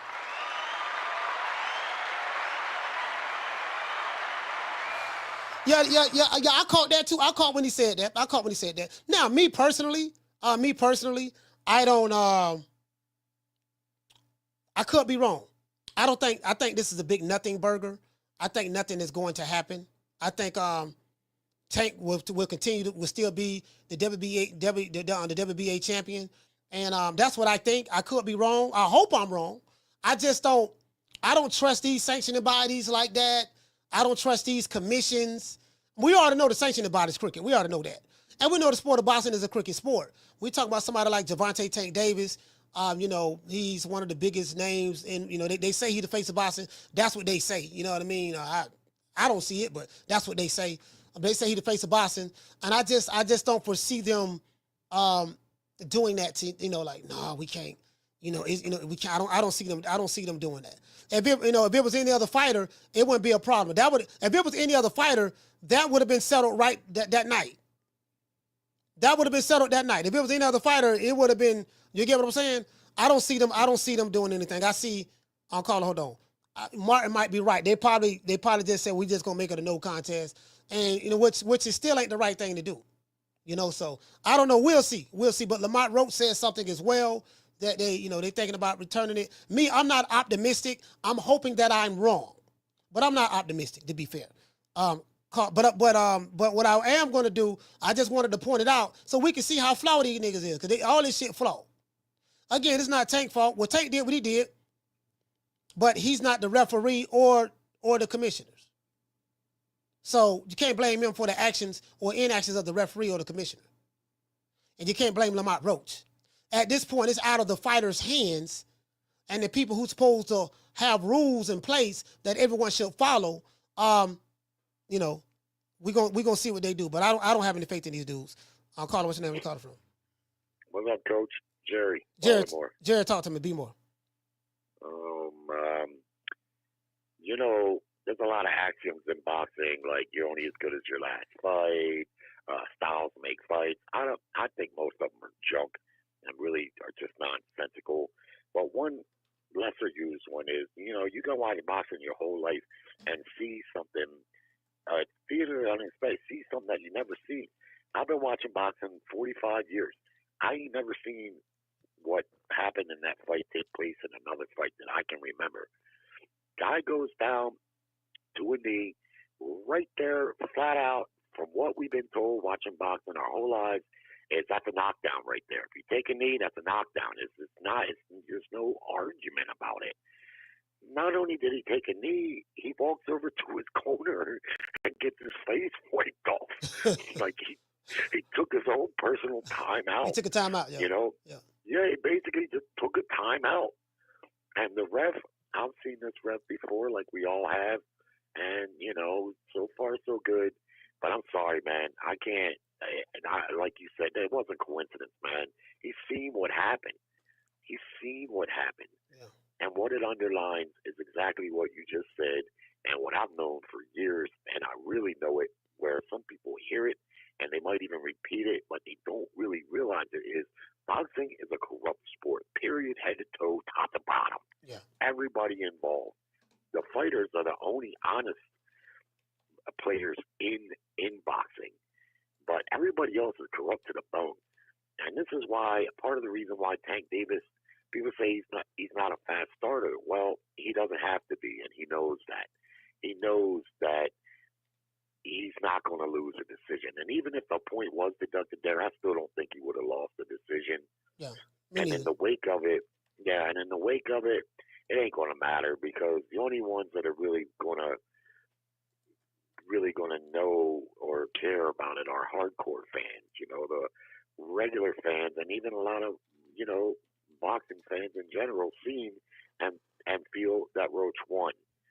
So, yeah. You know. Hey, Jerry, I don't mean to interrupt you, but, bro, like, listen, there are podcasts, like very popular podcasts on social media. They didn't even know who Lamont Roach was, but they know Tank, and they love Tank. I'm talking about big podcast, big urban podcasts who they Tank. Tank can't do no wrong in their eyes. And those pro-Tank fan podcasts, they are even saying, man, he lost that fight, man. Lamont Roach won. That's what happened. So they just, again, they have no reason to, you know, say Tank. Again, they love Tank. Lamont Roach was a 21-1 underdog. So, yeah, that's a little you know, crazy. and they like, people I know that was there was like, yeah, dog, you know, it was, yeah, man, he won that. You get what I'm saying? So all of these people can't be lying. They're going by what they saw. But I'm past all of that. That's subjective. If you have a rule, Jerry, that says, just like what you said, if you have a rule that says if a fighter get hit, he takes a knee or whatever, because they try to say he didn't get hit. He did get hit. He got hit in the right eye with the left jab. Yes, he did. Yeah. Now, he barely got hit. You can say he barely got hit or whatever. That's not the point. The point is contact was made. He took a half step back, looked at the ref, and he voluntarily he took a knee. If you go by the rule, that's supposed to be counted as a knockdown. Matter of fact, how we know?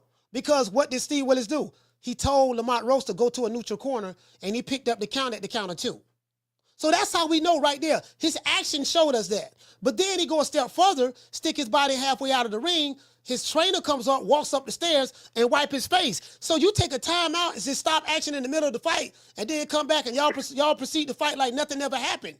Like, that's just too coincidental. All these things just happened, and the referee just blundered this. A guy who's been refereeing since Jesus was born. Yeah, man, the part where he goes out there and gets his face wiped off, I mean, that's unheard of. Yeah. It would have been the same, like, let's say when Davis fought Gamboa, and Gamboa's shoe fell apart, or he blew his ankle. If he just went to his corner and said, here, fix this. Now, hold on a second, everybody. I'm going to get my trainer to fix this shoe. You can't do shit like that. There are no timeouts in boxing. And we know this. Now, I will say that I didn't buy the fight. I boycotted this one. I bought all of his other pay-per-views. I'm a Tank Davis fan. I wound up watching a shitty replay of it on YouTube. And I must say, after a few days of hearing about it, I didn't see it as, I thought Roach won. Yes, definitely. But I didn't see it as no type of blowout or nothing. I thought it was kind of close because the first 6 rounds were so void of action that they were very, very hard to score. Very hard to score. I agree. So, I agree with that. Yeah. So I thought Roach won. He you know, him being a 20-1 underdog is a bit outrageous to me. I hadn't seen Roach myself prior to this fight, but I did go check him out on YouTube, and I've seen a solid fighter. I expected Tank to stop him in the second half like he usually does, and it didn't happen. Roach stayed very composed and disciplined, and he deserved to get the victory. But, you know, in a backhanded kind of way, and you just read one of your chats, a female pointed out, this gives Tank another fight where he can avoid any of the other guys that we talk about him fighting. And in a backhanded kind of way, prior to this fight, everybody was talking about Tank in a sense that he's not fighting the top guys, and now they got something else to talk about. So in a backhanded kind of way, I don't think it's going to hurt his popularity. No. The reality is haters pay too, you know. No, I mean, it's not. I mean, he has a strong enough fan base to where, as I said before, Tank Davis is the only fighter on the planet Earth. I would even say more so than, maybe even more so than the Canelo at this point. But he's the only fighter, but especially in America, but I was going to say on the planet Earth, he can literally fight Papa Smurf. He can fight me and you. And his fans will come out and scream, yell, and be hyped up about it. He's the only fighter that I know that his fans is happy with. He don't have to fight. They don't want him to fight the other top guys. Like they really, I'm not going to say his fans. I would say he has a radical fan. He has a radical part of his fan base that I call Tankomaniacs. They act very, they act like maniacs online. They threaten people, this and that, yada yada yada. And they love this guy. They really love him, like writing them love letters and shit. No, I'm serious. They writing them love letters. I'm dead ass serious. So they don't care. Like it's for some reason they that in love with him. They don't now. They want other fighters to fight the top guys, but that's not. He's not required to do that. So he's the only fighter that I know that his fan base don't care. Like he can say I'm gonna fight Coach Malachi tomorrow. Now he gonna knock me out in 30 seconds. Well, you know what? I might can last around between me running. A couple timeouts. Yeah, between me. Yeah, I'll take a couple timeouts because I'm gonna run between me running, grabbing, and holding. Yeah, I think I go. All right, Jerry. Well, let me also say this though, right quick. Go ahead. The punch that landed right prior to him taking the knee, Tank Davis. A lot of, we've seen this before. A lot of times a punch, jab, that's what I think it was. It was a jab. Can have the same effect as a power punch. We've seen plenty of cases, but we've seen Earl Spence never down in his career, ever put down in the second round by a jab. If that jab lands right, that punch looked like it landed right on the bridge of his nose and then off, slid into his eye. That punch, I actually think he took a knee because of that punch. Yeah, and it ain't the first time fighters went down or taken a knee from a jab. And what the misconception is it happens quickly and people can see the jab and they don't realize that those punches can feel like a power punch if they land right. So now I think he took a knee because of that, and it was convenient for him to go over and say wipe my face or whatever, And then lastly at the press conference when he said I just got my hair done, that sounded like something an old housewife would say. I don't know, maybe it's different between black and white, but I ain't never had my hair done. I've gotten haircuts, right? But to use that ain't going to age well on its own. But anyway, thanks for taking my call, Coach. All right, shout out to Jerry. Yeah, hey, bro, listen. I just got my hair done. I just got my hair done. That right there, bro, that was the worst thing. Like Tank said he didn't want to become a meme. I think he did say that. Yeah, I don't want to become a meme on the internet, get knocked out or whatever, and people make. Bro, you became a meme. Carla, hold on. You became a meme based on what you said. Now I see why Floyd Mayweather used to talk for you. Now I see why Booger Ray Leonard used to talk for you.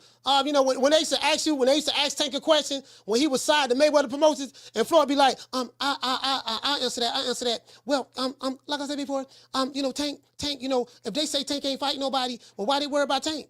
They need to go fight each other. Why y'all worry about Tank? If Tank ain't fight nobody, then why do you want to fight him then? Leave Tank alone. Like, now I see why Booger Ray Leonard and Floyd used to speak for you. I see why now. Caller, what's your name? You calling from? Jamie from New York. Jamie, talk to me. Coach, real quick, man. Jerry just said something that made me think about this. Coach, let me ask you. When he went down, right? When he took that knee, what was the eye he was complaining about?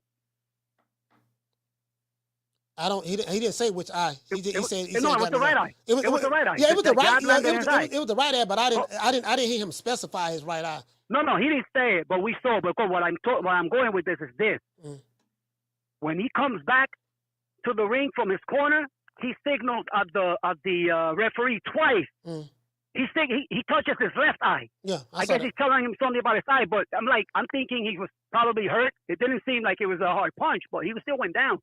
But when he comes out, he's complaining about his left eye. I'm like, which one is it? So I'm beginning to believe, think that he was hurt, Coach. But listen, Showbiz the Adult put a video out there, Coach. I don't know where he got this information from, but he said, and it was clear, that it's on the WBA website. About that knockdown, they're not changing shit. You feel me? The WBA's been around a long time, bro, but they're crooks. They're crooks, man. They change the rules. Again, they're showing favoritism for one fighter, Coach. You know? Listen, the IBF, Coach, is the one that I respect most, and I'll tell you why. They don't give a fuck who you are. They're quick to strip you. They did it to Canelo. They did it to Crawford. They did it to Usyk. When they say they're gonna strip you, they'll do it. Yeah. I think Usyk ended up dropping it. But you're right. But you're right. They was gonna strip him if he didn't fight the mandatory. You're right about that. That's what they said. You don't fight your mandatory, they're quick to strip you, man. Yeah. And then follow up. Then me, I like second WBO. You know, but WBC and man, they've been around a long time, bro. They're crooks, man. They always show favoritism for the cash cows. Let's just say, So supposedly, according to WBA, they're not changing that code. That knockdown, they're like, we are nothing. It's gonna stay the way it is. So now it's up to the New York Boxing Commission to, I don't know, make a change or whatever. But the thing is, man, Coach, everybody's talking about it, brother. Online, at work, you, me, friends, family, everybody saw the same thing, bro. The little guy from Baltimore straight up lost, We got to do right by Roach, man. He put in the work. I don't know if Tank seemed like he was playing, too. Somebody said that earlier. It seemed like he was playing with his food. So, it seemed like what? That he was playing with his food. Like he wasn't going like 100. I don't know. I mean, if he wasn't going 100, I think Lamont Roach played a part in that. Yeah. Like people making it seem like, yo, man, Tank wasn't taking it serious, this and that. No, Lamont Roach was countering his ass, catching him with some good body shots, catching him with some right crosses and stuff like that. Like people making it seem like, oh, the reason why the fight turned out the way it did and it was a draw because it was something that Tank didn't take it serious. No, that nigga took it serious. It's just that Lamont Roach took it serious too. Yeah, man. There was a reason why he wasn't rushing in there. Yeah. I went back and looked at the fight again. That man was getting. Listen, Lamont Roach was catching. He was catching, rolling with shots, parrying shots, countering, coming off the counter. He buckled Tank a couple of times in that fight. Like I mean, y'all, you get what I'm saying. So Tank ain't buckle his damn self. That's another thing. You're right. He hurt Tank a couple of times. You're right. Not the other way around. Again, this is a super featherweight that went up to his weight class. And see, we all saw what he did, bro. I hope New York does right by this guy. The guy won, bro. And there's no doubt about it. That's my call, Coach. Respect from New York. Peace. All right, shout out to Jamie.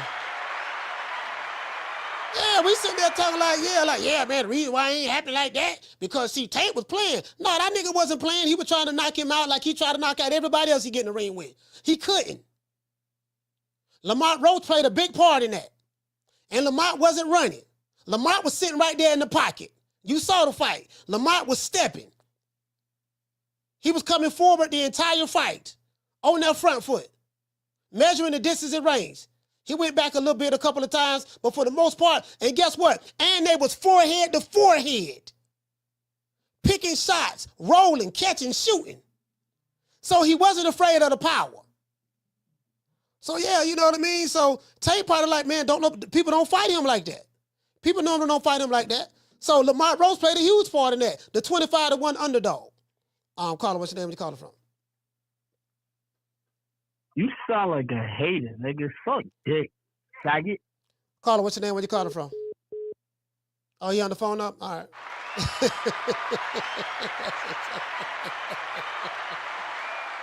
Hey, that's a taker, man. Say you sound like a hater.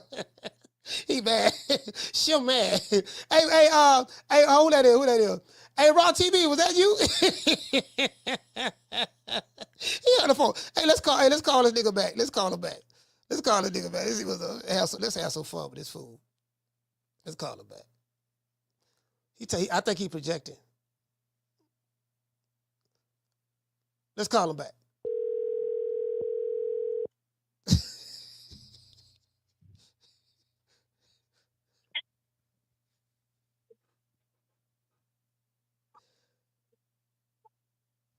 Home Skillet, what's up? He on the phone up. That nigga scared. He on the phone up. He want to answer the phone. Boy, he taking maniac. Boy, y'all some scary niggas, man. I'm going to call him back. Boy, you taking maniac. Y'all some scary niggas, boy. Y'all niggas scary, dog. God damn. I called nigga back. He scared to say something. Call him, what's the name you calling from? Hey, what's up, big bro? My name Cliff, man. I'm calling out of Philly, man. You say Crush? Cliff. Okay, what's going on, brother? Calling out of Philly, talk to me. What's up, big bro?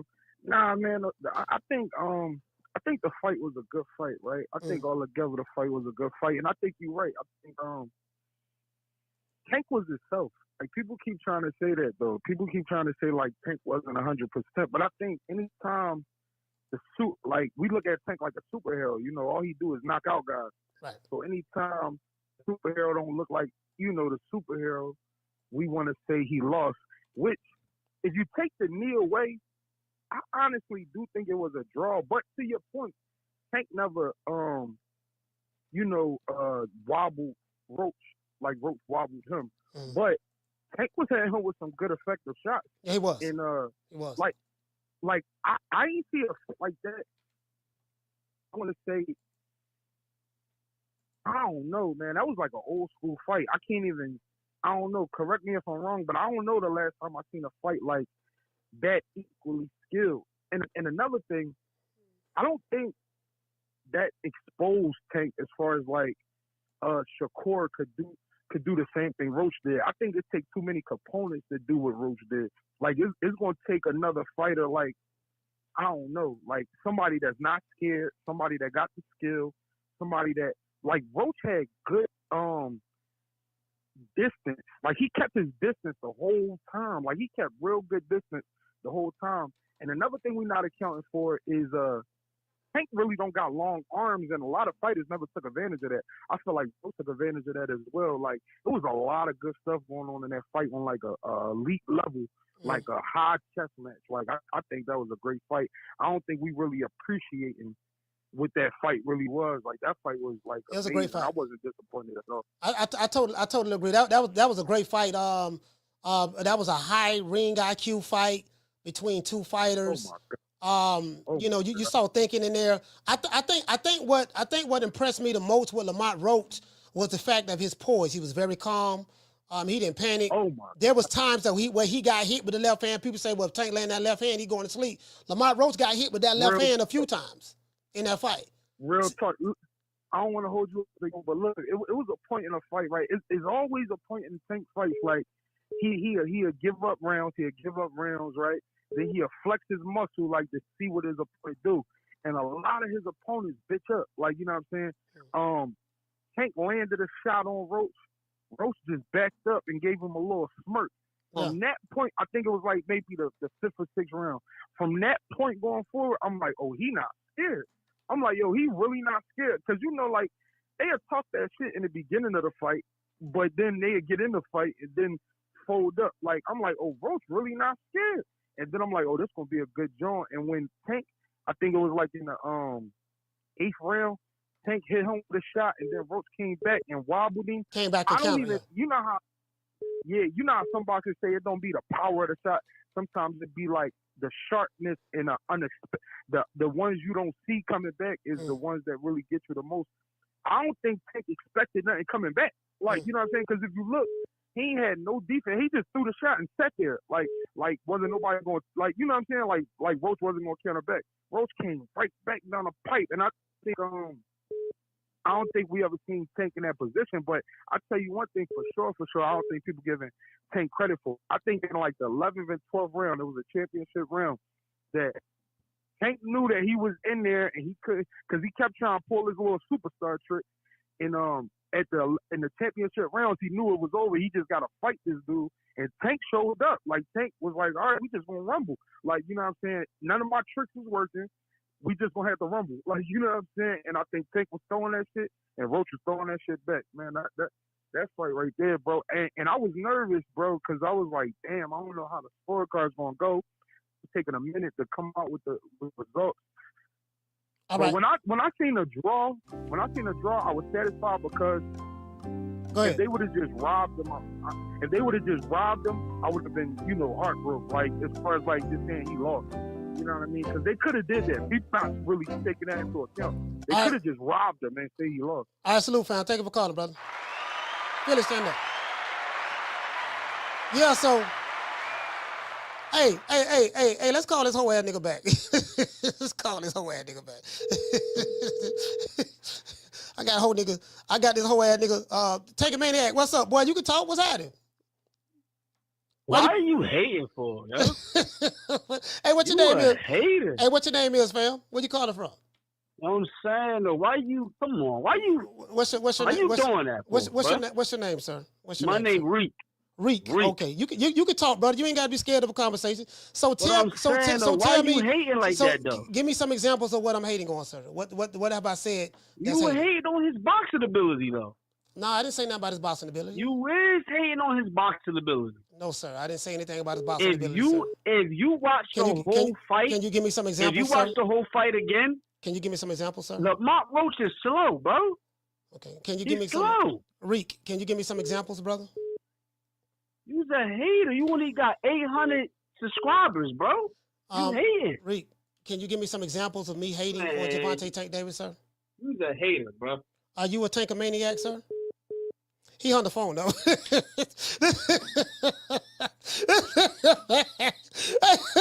Go back. Hey, shout out to Sean from the Heights. Okay. Dropping that quarter over. Pay him, double your boy. Hey, Leroy.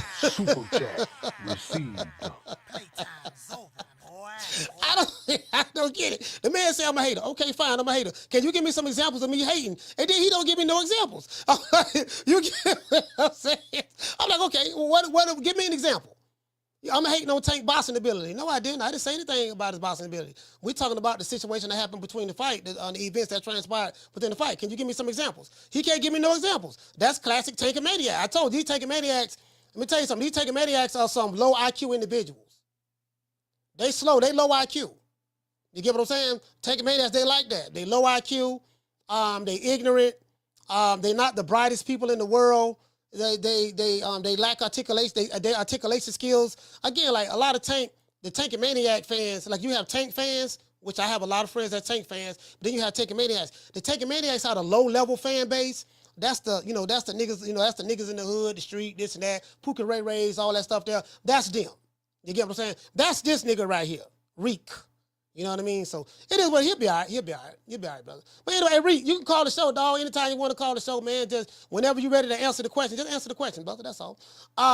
He say estrogen levels are a bit too high. Yeah, I gotta hit him with Dr. Umar. Shout out to Janelle. Hey, okay. Dropping that quarter of a dub. He say, my brother, forgive me for the rude comment I made the other day. Bless you. So I can't even lie to you, bro. I don't even remember the rude comment.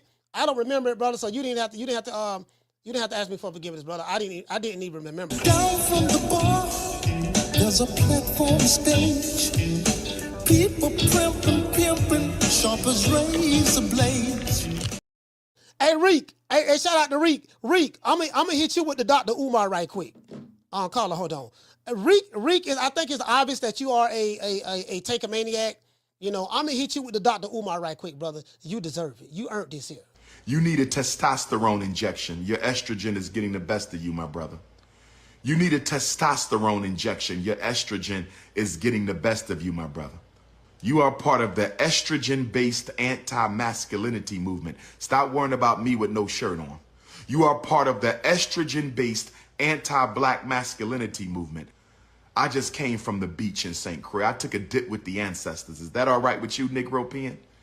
I just took a dip with the ancestors. Is that all right with you, Negropean? I just took a dip with the ancestors in the ocean of St. Croix. Is that all right with you? Stop worrying about me and no shirt. Somebody get that brother some testosterone. Somebody get that brother some testosterone. His estrogen levels are a bit too high. You know, the brother got high estrogen levels, so, you know, the take maniacs, they have high estrogen levels, so, you know, it is what it is. You know, I understand the brother upset. Yeah, brother, anytime you want to give me some examples of me hating on tank skills, just let me know. You know, you're not going to be able to do it because you can't. Right? You can't. I get it. Carter, what's your name? You call it from? Troy Graham, Baltimore. Troy, be more talk to you. Hear me now. Okay, good. Listen, I wasn't even planning on calling in. I want to thank Reek for this call. That was pure comedy. You know, you're the only one I know who. No, but you're the only one I know that does this, that they don't go toe to toe with. They'll call in and say, "Oh, you a hater. It sounds like you blah blah blah blah blah." Click. How come they don't go toe to toe with you? I'm just curious. I mean, I had to call the nigga 2 times to get him to call back. I ain't ducking no smoke. I called him twice. The first time I called, he didn't say nothing. He was just quiet and hung the phone up. Then I called back again. You know, it went straight to voicemail, and then he eventually ended up calling back. And then, yeah, but we can have a conversation. I'm not gonna be yelling at you. I'm not Ace Money. Yeah, goddamn it, you the bitch. What you call me? You told me to suck a what? What you mean? I need to suck what? Like, you get what I'm saying? Like, nah, I ain't. It ain't that serious to me. You know what I mean? No, you used to take a maniac. You probably got a fetish for Tank, and I get it. I understand that. I ain't tripping. We just talking about the event that happened between Tank and Lamont Roach. The knee and sticking his head out of the between the ropes and all that stuff there. He totally did not address that. He went to talk about some other stuff. So, it is what it is. Yeah, because like I said, we've been listening to each other. I've been listening to you for years and all that. Yeah. Even when you have on our boy Rick Glaser, they rather go back and forth with Rick, and they can't beat him because he has knowledge from the inside, right? But they rather go back and forth with Rick, but not you. You have this big ass personality. That's what it is. You scare people. Yeah, I think I might change to the other side. Listen, I'm too small to be scared, niggas. So if you scared of me, you know what I'm saying? You scared of me, like man, I ain't gonna do nothing. You get what I'm saying? I ain't nobody. You get what I'm saying? So y'all ain't got to worry about me, fam. I'm just saying you gotta stand on what you say with me. If you say something, stand on it. Give me some examples. You just can't okay, I can give you an example. I call you a tanker maniac. What's the definition of a tanker maniac? Definition of a tanker maniac is an extreme fan of Gervonta Tank Davis. I can give you some examples. These fans will even, they specialize in the art of confirmation bias. They only search for, or believe information that confirms what they want to believe about their fighter. Even if they see their fighter doing something totally contrary to what they believe, they would sit back and even go as far as lie, get erratic. They even call people shows like my show. Accuse me of doing some things that he would probably do to Tank if he saw Tank. I'm not into that. I think you're kind of projecting, sir. You were telling me to suck something. I think that's probably what you're doing if you ever would see Tank. So I don't worry about that. If that's what you're into, brother, listen, brother, I'm not knocking you on that. I know that's how you take a maniac's role. I know y'all get on like that. I ain't got nothing to do with that. But I ain't ducking no smoke from no Tank a maniac. Y'all a group of cowards. Y'all a group of hoes. I'm not talking about Tank fans. I'm talking about taking maniacs. There's a difference between a taking maniac and a Tank fan. Again, I'm not ducking no smoke from y'all. Y'all weak, y'all cowards. I will body every last one of y'all together. This shit too easy. I got the camera and the microphone, and I'm good at what I do. You're going to lose, okay? True. It is getting too easy. That's why, I'm thinking I might have to switch to the other side, give you some competition, man, then switch it back over. But nah, man, just keep doing what you're doing. I'm proud of you, man. All right, shout out to Troy. Because I was not calling in today, boy. I was not going to call in, but all right. Baltimore, stand up. Yeah, man, phone lines open, man. 530. Hey, listen, 530-494-9636. 530-494-9636. Matter of fact, let's do this shit. Hold on, let me see. Y'all know me. I like one thing about me, I troll with the best of them. I'm pound for pound when it comes to trolling. I'm in the top 10. I'm in the top 5. Shit, nigga, you ain't gonna never out troll me, nigga. I've been doing this shit all my life. Hold on, I got a cash app. Wait a minute. Y'all hold on. I'll call it. Hold on. I got to get to the cash app. We got a cash app right here. Let somebody send the cash app. Shout out to. Listen, man. Shout out to Charrington. Cash app. Hey, okay. For dropping that for dropping $30. Bam on your boy. Super chat received. Playtime's over, boy. He said, Omaha, Nebraska here, always supporting TBC. Yes, sir. He always supporting TBC, man. Let's hit him with the Huggy Bear right quick. Y'all know what time it is, man. Again, man, I be dealing with these dudes with these high estrogen levels. It is what it is. Down from the bar, there's a platform stage. People pimping, sharp as razor blades. Caller, what's your name? Where you calling from? Yeah, this Kevin. I'm trying to figure out why you're not talking about how Tank was turning with Roach the whole night, and he was landing his left hook in his face all night. Where'd you call him from? Well, not all night, but Where'd you calling from? I'm Baltimore. Baltimore. Okay.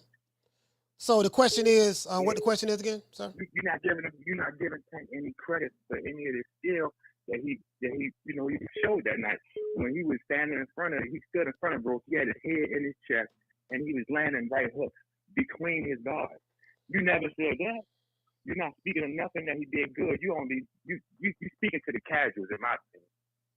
Yeah, I think you totally misreading everything, sir. What we're talking about, we're not talking about the skills.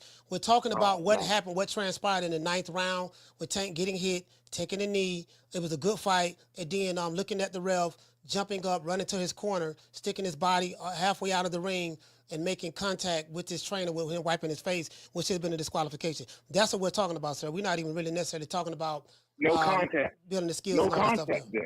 Huh? Wouldn't it be a no contact? Why can't they rule a no contact? It's in their rules, sir. You got a problem with their rules? They can do what they want to do. You're not following the rules. Following the rules. They can do what they want to do, sir. You following the rules. You would add everything. You would add the damage. You add who was controlling the pace of the fight. Sir, you ain't add none of that. Sir, you're talking about the fight was a draw, sir. The fight was a draw, sir. So we're not even. The judges ruled it a draw. I think they made it a draw based off of everything put together. I think that's why they made it a draw. What do you have to say about Tank getting taken a knee in the middle of the 9th round? I mean, I don't feel like he took a knee. I don't think that a punch can't be put that caused him to take a knee. But people can debate that all day. It's still up to the ref. So what? The ref was the one that was standing right there. So what do you? The referee was counting though. You do know that, right? Did you see that? All right, but he was confused. And once he figured out, he gauged the situation, he used his discretion and said, hey, well, maybe it's not what I think it is. I understand that. So what do you have to say? What do you have to say about Tank sticking his body halfway out of the ring and his trainer wiping his face? He was wrong. He was wrong. Okay, so that's all we're talking about, sir. Did you hear the interview with the? Did you hear the interview? Hold on. You're not gonna overtalk me on my show. Did you hear the interview, sir, with the commissioner, the former commissioner of the NYSAC? Did you hear what he said, sir? I gotta check it out, but I hear check it out. Check it out. Check it out what he said. I'll drop the link in the video, and then come back and then we can have the discussion again. Okay? I right, salute, fam. that's what it is. Yes, sir.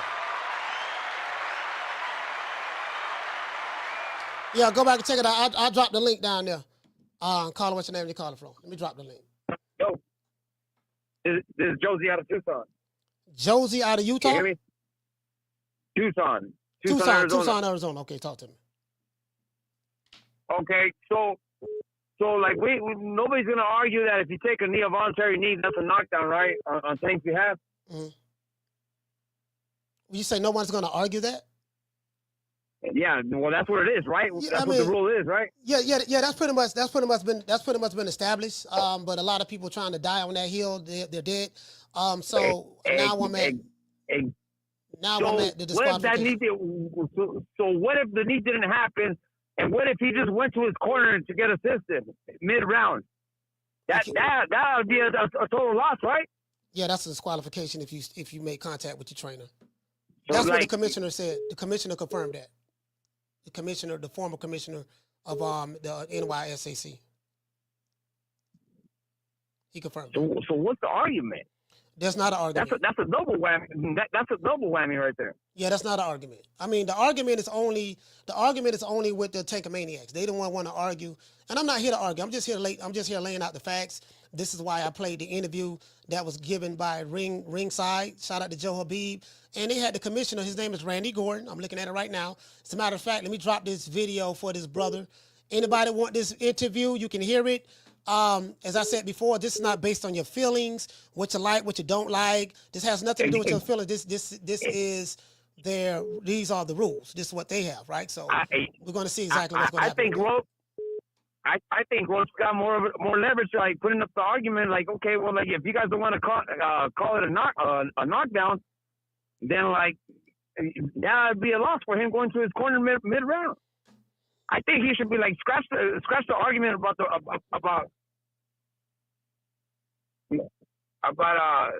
scratch me being getting the knockdown and getting the points for that. You guys ought to just, give me the win out of him getting assisted by his corner mid round. Have you been listening to my show? That's what I've been saying for the past 3 days. Oh, okay. My bad. All right. So I'm driving right now, but right on. All right. Shout out to Josie, man. Tucson. Salute, fam. Yeah, I've been saying that for the past 3 days, man. I even went so far to say, look, I give y'all the knee argument. I said I give you that just for just to let you have something, because I'm gonna come back and bother you on that as well. So that's why I played the commissioner. Maybe I need to play the commissioner again. It's right here on this show. Shout out to Joe Habeeb over there at Ringside. He the one conducted the interview.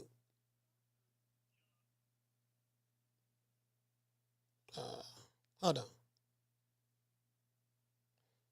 I have 2 calls calling in at the same damn time. Y'all bear with me. I'm calling. What's your name? Where you calling from? Hi, Coach. This is John from Boise. John Martinez. John Martinez, talk to me. I'm calling because I don't understand. A lot of people, yes, they're paying a lot of attention to the fact that Gervonta Davis took a knee, which should always count as a knockdown no matter what.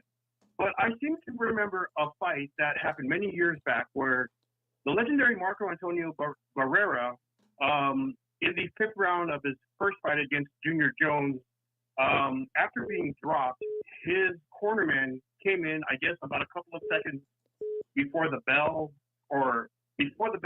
rang or something like that.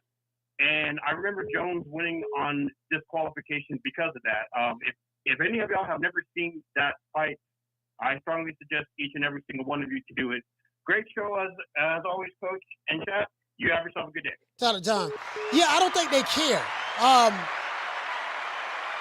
hear what you're saying. I hear what you're saying, John. The problem is they don't care. It's not about that. It's about we got to protect our guy. Let's go right here. Let's see. Let's play this again. Right, that's right. Phone lines are not open right now. The big news this week, Gervonta Davis, Lamont Roach, that. Hold on, let's do this. This guy name is Randy Gordon. He is the former head of the NYSAC Commissioner. Everybody got it? Let's go. And Mike Coppinger said that I guess the New York State Athletic Commission is going to review that. And I have the instant replay policy here in front of me. And also too, Chris Mannix mentioned that he contacted some officials, some referees off the record. And he said all the referees he talked to said that was a knockdown. And we can all go back to that Floyd Mayweather-Carlos Hernandez incident when Floyd Mayweather hit Carlos Hernandez, hurt his hand, and then he just took a knee and the referee started counting. So get to the point, Joe. To my knowledge, and you can correct me if I'm wrong, once a fighter takes a knee, automatically that's a knockdown. And let's go back. To my knowledge, and you can correct me if I'm wrong, once a fighter takes a knee, automatically that's a knockdown. And so he said, to his knowledge, correct him if he's wrong. Once a fighter takes a knee, that's considered an automatic knockdown. Let's continue. Where the referee just starts counting. So what are your thoughts on what you saw? And give me your interpretation on what you think should have happened. Again, this is Joe Habeeb of Ringside. He is interviewing Mr. Randy Gordon. Who is Randy Gordon? He used to be the president or the head of the NYSAC. Let's continue. NYSAC is an acronym for New York State Athletic Commission. This is for the Take Maniacs. Let's go. I happened to be there that night. I was ringside. And the moment that Gervonta Davis took a knee, you heard the shouts from all of my colleagues, "What's he doing?" I wasn't asking that. I was basically out of my seat yelling, "Knockdown, knockdown." And then it was like, count, Steve, to the referee. So Steve did count. He started to count. He picked it up at the count of 2, confirming it was a knockdown. How do we know? Because he told Lamont Roach to go to the neutral corner. When a fighter gets knocked down, for all you Take Maniacs who don't know who's slow and dumb and stupid, when a fighter gets knocked down, the referee tells the other fighter to go to the corner, go to a neutral corner. And then the referee turns around and he commits to counting. That's what he did in this case. You guys remember? Let's go. Let's count. The moment that happens, the rule is if any part of a fighter's body other than the soles of his or her feet touch the canvas, it's a knockdown. Let's see that one more time. Take Maniacs, listen very closely. Hold on, I'm not taking any calls right now. To be there that night, I was ringside. And the moment that Gervonta Davis took a knee, you heard the shouts from all of my colleagues, "What's he doing?" I wasn't asking that. I was basically out of my seat yelling, "Knockdown, knockdown." And then it was like, count, Steve, to the referee, "Willis, count."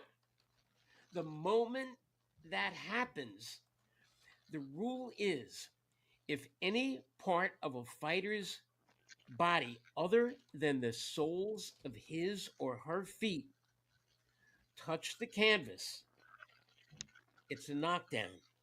Is Coach Malachi Williams saying this? No.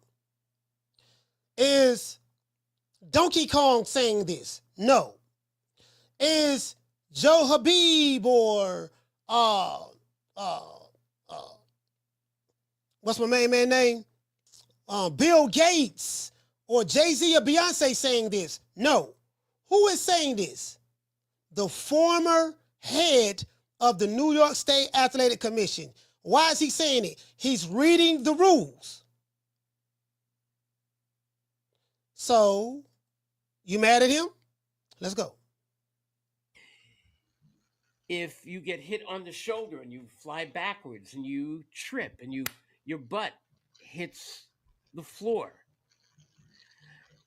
it's a knockdown unless the referee says no knockdown, he tripped, she tripped.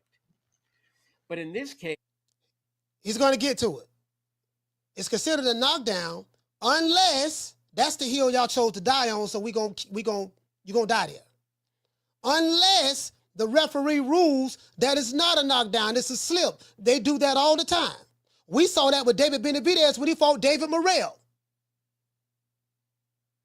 Was that considered a knockdown? I think that was that considered a knockdown when David Benavidez fought Morrell? Or was that considered a trip or whatever? Something of that sort. I don't know. I'm trying to think. Hey, was that fight, was that considered, I think that was considered a knockdown. That was considered a knockdown, right? I'm not sure. I got to go back and look at that again. But we seen fights where a fighter falls, whatever, trips, the feet get tangled up, and the referee be like, no, that's not a knockdown, trip and fall. We know that. Let's go. Let's play this. Hits the floor. It's a knockdown unless the referee says no knockdown, he tripped, she tripped. But in this case, he turned around, took a knee. First, he actually looked at the referee as if he was going to say, he looked at the ref, looked to his left, then he turned to his right and took a knee, then got up. But by the time as soon as he hit the knee, the referee appeared to make a down. The referee is supposed to point to the floor, down, knockdown. And at that point, the referee is supposed to pick up the count and from the knockdown timekeeper, who is taught that whenever somebody goes down, you watch the person who goes down, and the second they hit the floor, you begin. They hit the floor, 1, 2. The referee will direct the other person to a neutral corner. Let's stop right there. The referee will direct the other person to a neutral corner. Was Lamont Roach directed to a neutral corner? Yes. Did the referee declare the knockdown? Yes. How do we know? Because he started counting. Everything this man is saying, Mr. Randy Gordon. Let's go. Look at the timekeeper, who's now 3, 4, and they pick up that count. I don't remember hearing anything from a knockdown timekeeper, but I kind of recall, and I think the films will show Steve Willis making a call of a knockdown, but then he didn't count. He should have taken it upon himself to start counting and then stay right with Gervonta Davis, tell the guy from the corner, get down, which, by the way, again is against the rules because no corner person is allowed to step up on the ring, get into the ring, or even reach through the ropes, which they did. That is a disqualification. That's the hill y'all want to die on? You're dead. True.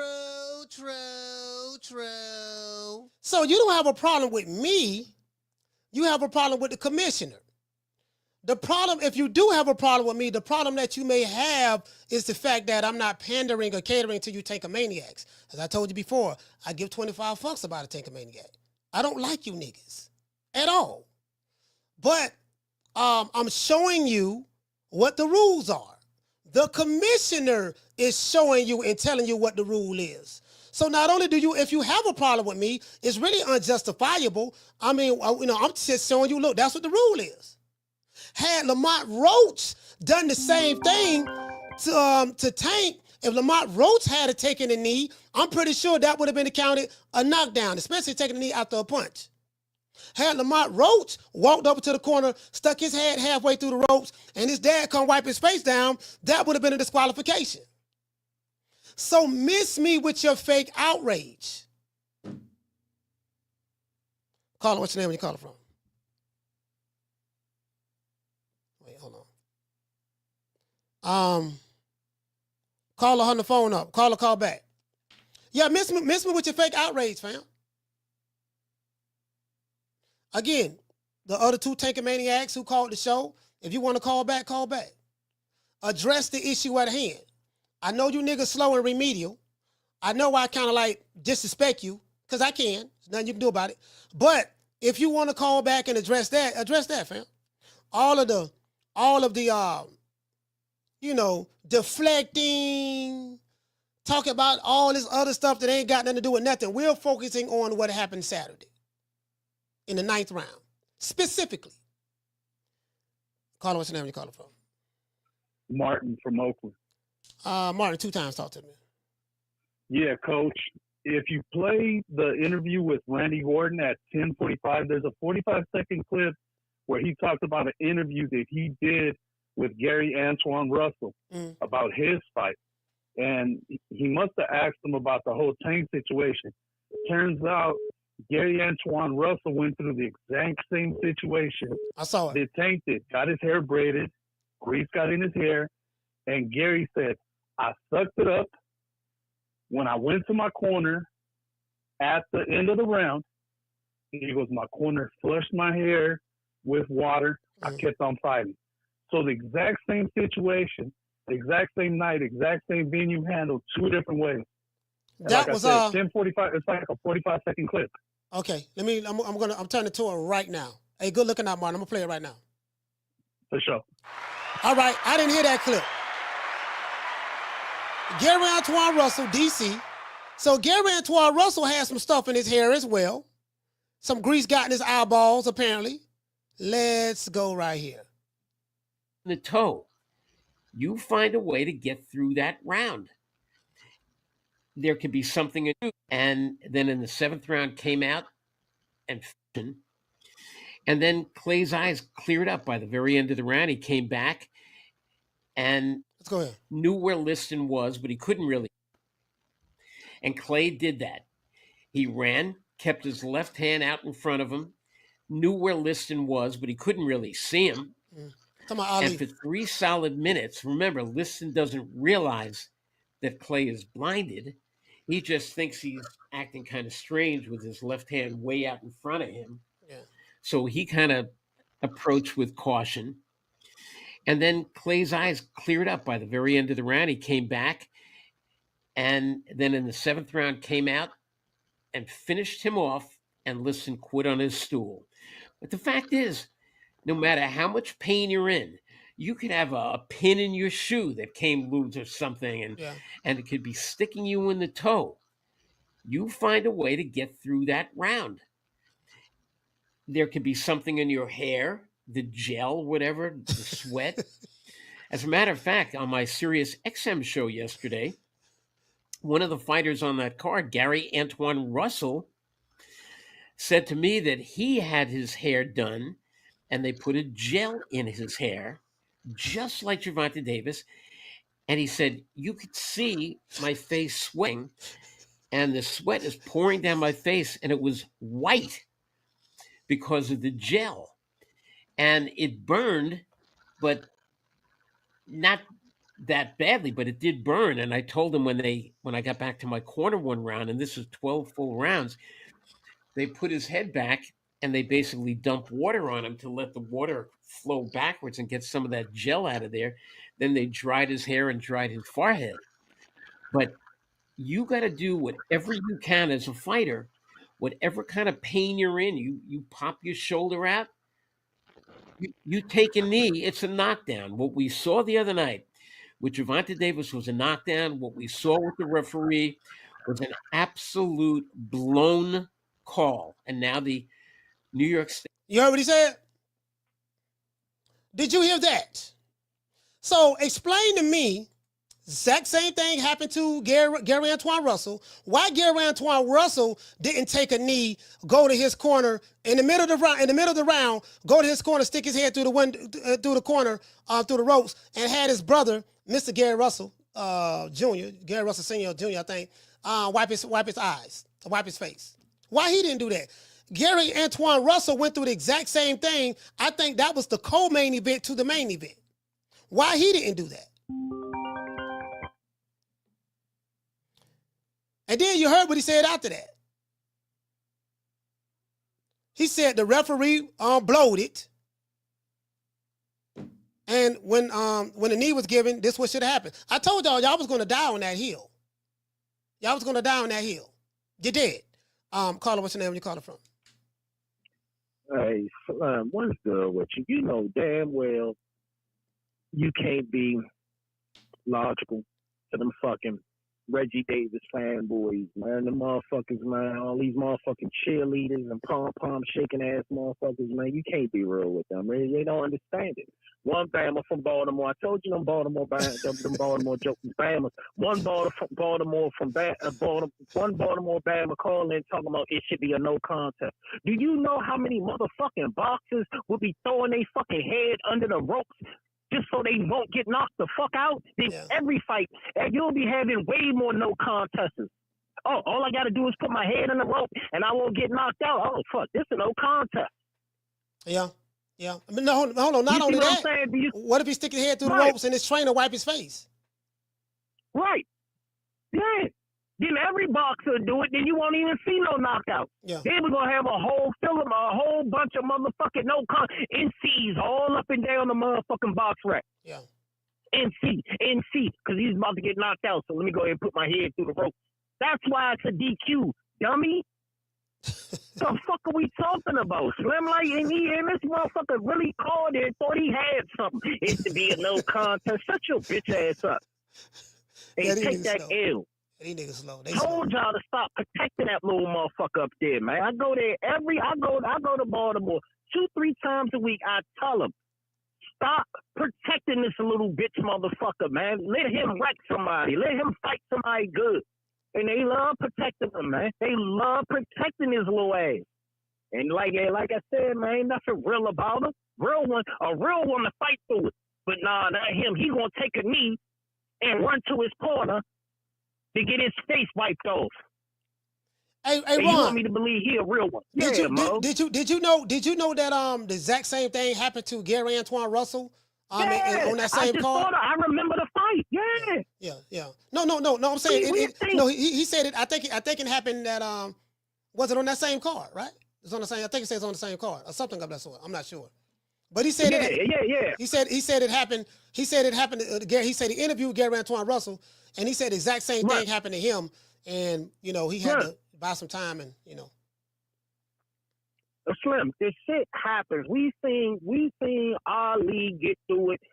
We've seen a lot of boxers go through shit, man. Yeah. But this motherfucker, for some reason, think he can take a knee, go to his corner, get his face wiped, and come back. This motherfucker called a timeout in the middle of a fucking fight. Yeah. Timeout. And go get his face wiped off in the middle of a fucking fight after you done got your ass whooped 1 through 8. And they're talking about if he would have got a knockdown, things would have been changed. Reggie would have turned it up. Nah, that motherfucker would have made more mistakes and got punished even more. Because he got punished. That fight, to me, Lamont won that convincingly. It was a good fight, though. It wasn't no wash. Yeah. But he won that fight convincingly. Convincingly, he won that fight. So I don't want to hit it. I had it, what I have it, 116, 112. That's the way I had it. That's the way I saw it. And at the end of the day, Slim, like this is the protection and all this fucking pro bono, these motherfucking booty clappers out here doing for Reggie is out of control, man. All this motherfucking pro bono work, Slim, it's crazy. I'm out, Slim. I'm out. Hey, shout out to Rob, boy. DC said, hey, you know what? Hey, I be laughing. Because Ron Boy, the only one that called, he the only one that called Tank Reggie. Dude mad at me. I'm like, dude, you should be mad at Ron Boy. Ron Boy the one calling him Reggie. You get what I'm saying? DC, stand up. Yeah, you know what? I think I saw something on X, which is the app formerly known as Twitter, where Gary Antoine said the same thing, but Gary Antoine did something totally different than what Tank did. So he had some gel in his hair. The sweat mixed with the gel went into his eyeball, and he chose not to take a knee, take a timeout mid-round, and go talk to his trainer, stick his head through the ropes, and get his face wiped. He chose not to do that. I'm calling. What's your name? Where you calling from? Curtis from Long Beach. Curtis, talk to me. Man, I don't know why dude getting on you about not giving Tank credit. Like, Roach was the one that deserved all the credit, man. Like, he made you see a side of Tank that ain't nobody ever showed you. Like, Tank was seriously emotional in that ring. Like, I know he emotional outside the ring, but in that ring, Roach turned him into a woman. He was complaining to the ref. He was hitting with low blows. He did the little shit with the shoulder. Like, he did a lot of shit to try to take Roach off his game. And credit to Roach, because Roach stayed composed. Like, he stayed composed. I saw the shoulder. Ring generalship. And which round that was? He jumped into it. And the referee was standing right there. He didn't do anything. Yeah, I forgot what round it was, but you know, he hit him with the shoulder. You know what I'm saying? Yeah. I think the ref said like, "Hey man, don't be doing shit like that" or something to that effect. But still, you know what I mean? Like, they didn't take no point away. I don't even think he warned him for a lot of those low blows. Like, he should have got a point deducted for that. And then when he seen none of that. Yeah, and when he seen none of that shit working, he tried to get in Lamont's head. Hey, they ain't gonna let you win this fight, and Lamont did what everybody else didn't do. He didn't jump in there. He didn't get crazy. He said, I'm going to stick to my plan. I'm going to stay behind this jab. Yeah. I'm going to counter. You know what I mean? Like, he stayed composed. That's what fucked everybody else up. Once Ryan went on the attack and he, you know, started going crazy, Tank caught him. Once Frank Martin went on the attack and started going, Tank fucked him up. Like, Tank needs you to go crazy for him to do what he do. Well, it's the pace. That's what Calvin and them won't. It's the type of pace and tempo that you said as well. So, you know, Lamont Roach, a 21-1 underdog. I'm past all of that. I'm past whatever low blows you felt he did, the shoulder, because, you know, they want to argue that to infinity. I'm sticking specifically to the rules. Had Lamont Roach did the exact same thing in that fight, we know what would have happened. Had Shakur Stevenson or Devin Haney or any of those other fighters did the same thing, they would have got, they would have got disqualified or whatever. You know, we'll be talking about, oh man, you see what they did? They doing it for him because it's this card or that card. So I'm just saying that, you know, there's nothing wrong with saying, you know what, whether you believe Tank won or lost, that's irrelevant. Yo, you know what? That should have been a knockdown. He should have been disqualified right there. He fucked up. That was on him. That's it. Because that's the rule. That's it. There's really nothing to argue.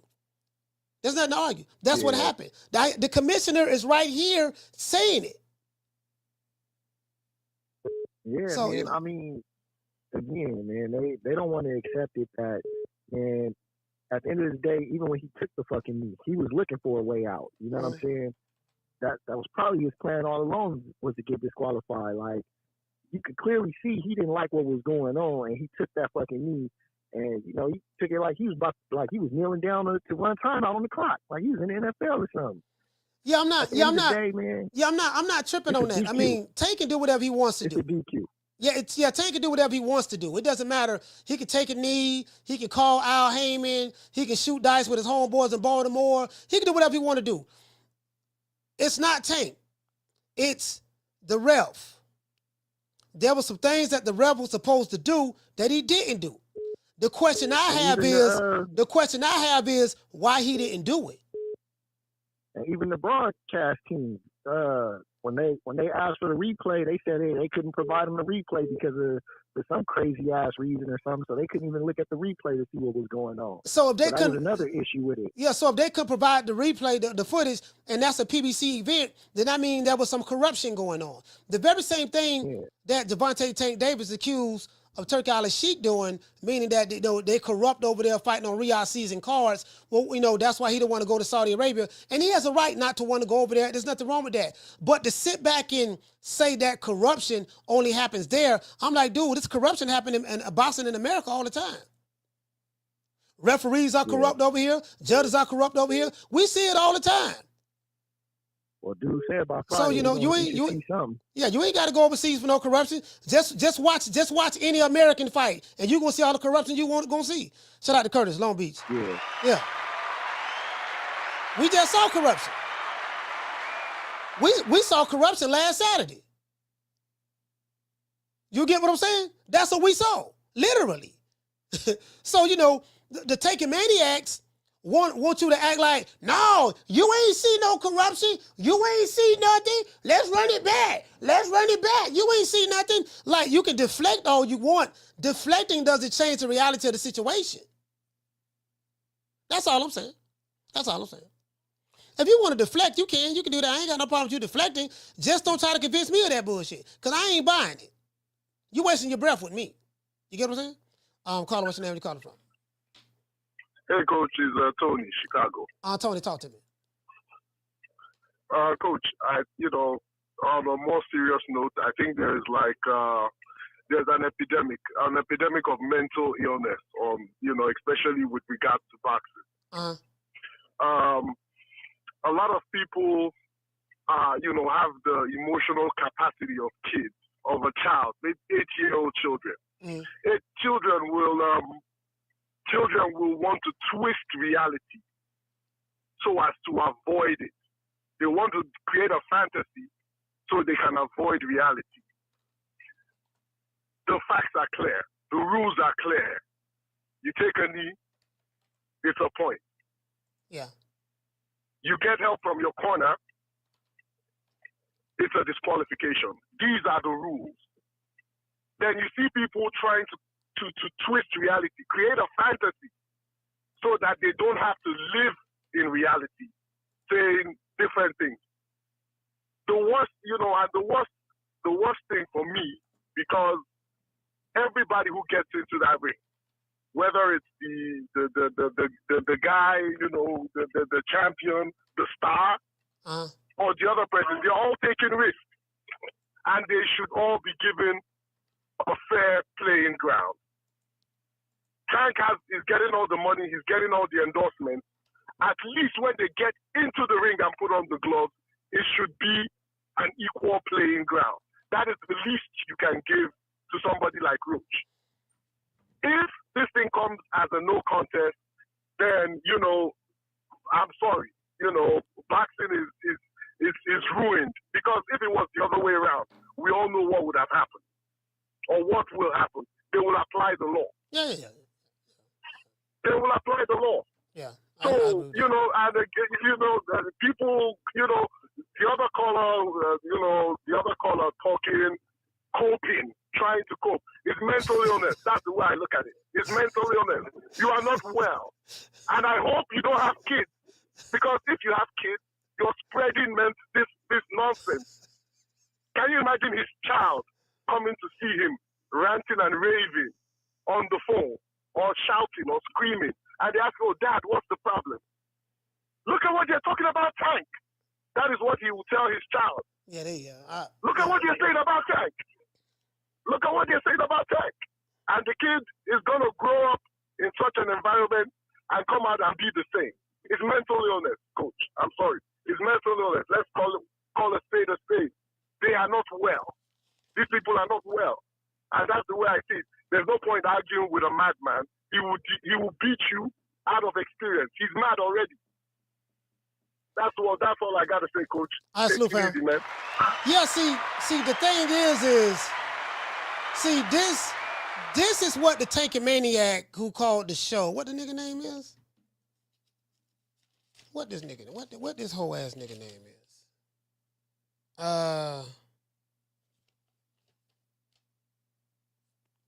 Reek and the Troll. Yeah, Reek and Troll. I think that's Reek and Troll. The two who called the show. This what they want to do. You wanna argue? I can't argue with you. You mad. Look at you. You mad. I don't get paid to argue with you. Who is you? You ain't nobody. These niggas want to argue. You want to argue. I can't argue with you.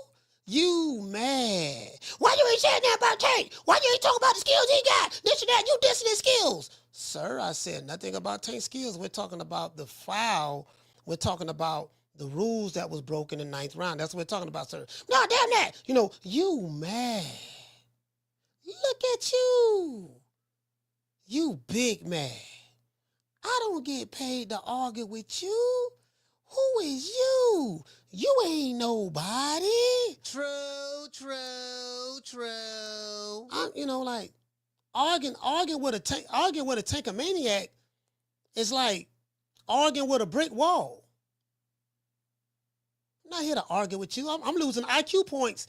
I'm losing IQ points trying to argue with you. You slow. You're not the brightest crayon in the box. You're not the brightest light bulb in the ceiling. You're not the sharpest butter knife in the kitchen drawer. What am I arguing with you for? You're not that bright, fam. You low IQ. It's nothing to argue about. 2 rules was broken in the fight. That's it. That's all anyone is saying. 2 rules was broken. If you're taking that as a slight against your man, I don't know what to tell you. If you have any insecurities or you're trying to project your emotions onto me, I don't get caught up in the emotions of grown men. I don't. I'm into women. So I don't get caught up into the emotions of grown men. You feel the way you feel, and I feel the way I feel. You feel the way you feel. Carla, hold on. You feel the way you feel based on emotion. I have drawn my conclusion based on facts. That's the difference. You get what I'm saying? Based on objective facts. Something that's tangible that can be proven at any given time. Your decision come from you coming from an emotional standpoint. I ain't never getting that emotional about no man. You dig? Carla, what's the name you calling from? Oh, sure, I made it, man. Hey, look, this Brandon, 3 for 10 from Detroit, man. I can't hear your phone. Your phone. phone breaking up, and I don't know if you got them on the Bluetooth, but it sounds like static. Do you have them on the Bluetooth, sir? Yeah, I do. Hold on. I'll take it off. You hear me now? Yes, sir. I can hear you perfect. Go ahead. What's your name? What's your name is? What's your name is? This 3 for 10 from Detroit. 3 for 10? Yeah. Detroit, talk to me. Yeah. Hey, what you call it? I'm gonna keep it short because I'm at work. I'm trying to figure out why all this hate towards Tank, like he did this, the rest did this, if I'm not mistaken. Can you give me some examples of me hating on Tank, sir? What did I say? No, not you in particular. I'm talking about all these fans. I've been listening to the show. They calling them all type of Reggies and shit. I'm trying to figure out like why they so mad at Tank, like he did this. He fought a good fight. I thought. Yeah. Well, some people don't like Tank. And that is, and just like I'm pretty sure that it's some Tank fans that don't like Shakur, or they don't like Devin Haney, or they don't like certain fighters. I mean, that's just how it is. People have a right to like or dislike who they want to like, and dislike. That's all. I mean, they be talking hard, man. He's popping out their head and all. No, I was just keeping this short, though, man. I'm up out of here, man. Peace. All right, salute, fam. Yeah, it's like, I'm going to give you an example. Last year, after April 20th, everybody was talking about Devin Haney, Ryan Garcia. When Devin Haney got beat by Ryan Garcia, then it later came out that Ryan Garcia was on Osterin. For the rest of that year, everybody was dissing the Haneys. We was over here laughing, playing the Haney Pack song. Tank fans was over here laughing, and Taking Maniacs or whatever, some of them. Hold on. Taking Maniacs was over here laughing and all that stuff there. Then it went to Shakur Stevenson when he fought Edward De Los Santos. Tank fans and the Taking Maniacs and Taking Maniacs, because there's a difference between Tank fans and Taking Maniacs, were laughing. Yeah, nigga, Shakur running and this and that. It was all fun. Mama Holyfield, I ain't forgot about you. I ain't forgot about you, boo. I'm not finished. I got some more work for you. I'm coming. No Diddy. Mama Holyfield, this and that.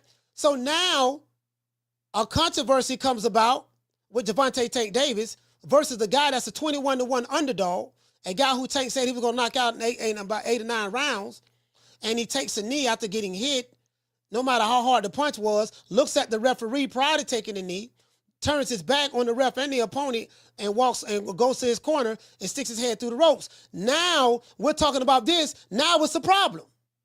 But it wasn't a problem when we was talking about Devin Haney. It wasn't a problem when we was talking about Shakur Stevenson. It wasn't a problem when we were talking about Teofimo Lopez. It wasn't a problem when we were talking about doggone Mama Holyfield. But it's a problem when we're talking about something factual that happened in the fight between Gervonta Tank Davis and Lamont Roach. You can dish it, but you can't take it. True. If you did not have a double standard, you would not have a standard at all. The problem that you have with me is that I'm bodying you on this subject matter. You don't have the intellectual fortitude to defend your position. That's the problem. Carla, what's your name? Where you calling from? Hey, Coach. It's Mo Easy, baby. Mo Easy, talk to me. I mean, everything that you touching on, Coach. I mean, it is facts. I mean, I watched the fight that night, and you know, to be fair, you know, I can say that Lamont like got the best of Tank. You know, and when he did that knee, it was just like a real weird throw. So, I mean, to be fair, you know, you going by the rules and the facts of the rules. I mean, you're not saying nothing wrong because, like you said, let Lamont had did the same thing. It'll be a different conversation. Everybody will be going in. Same thing you said about Haney and, you know, between him and Ryan and stuff. So, and Shakur.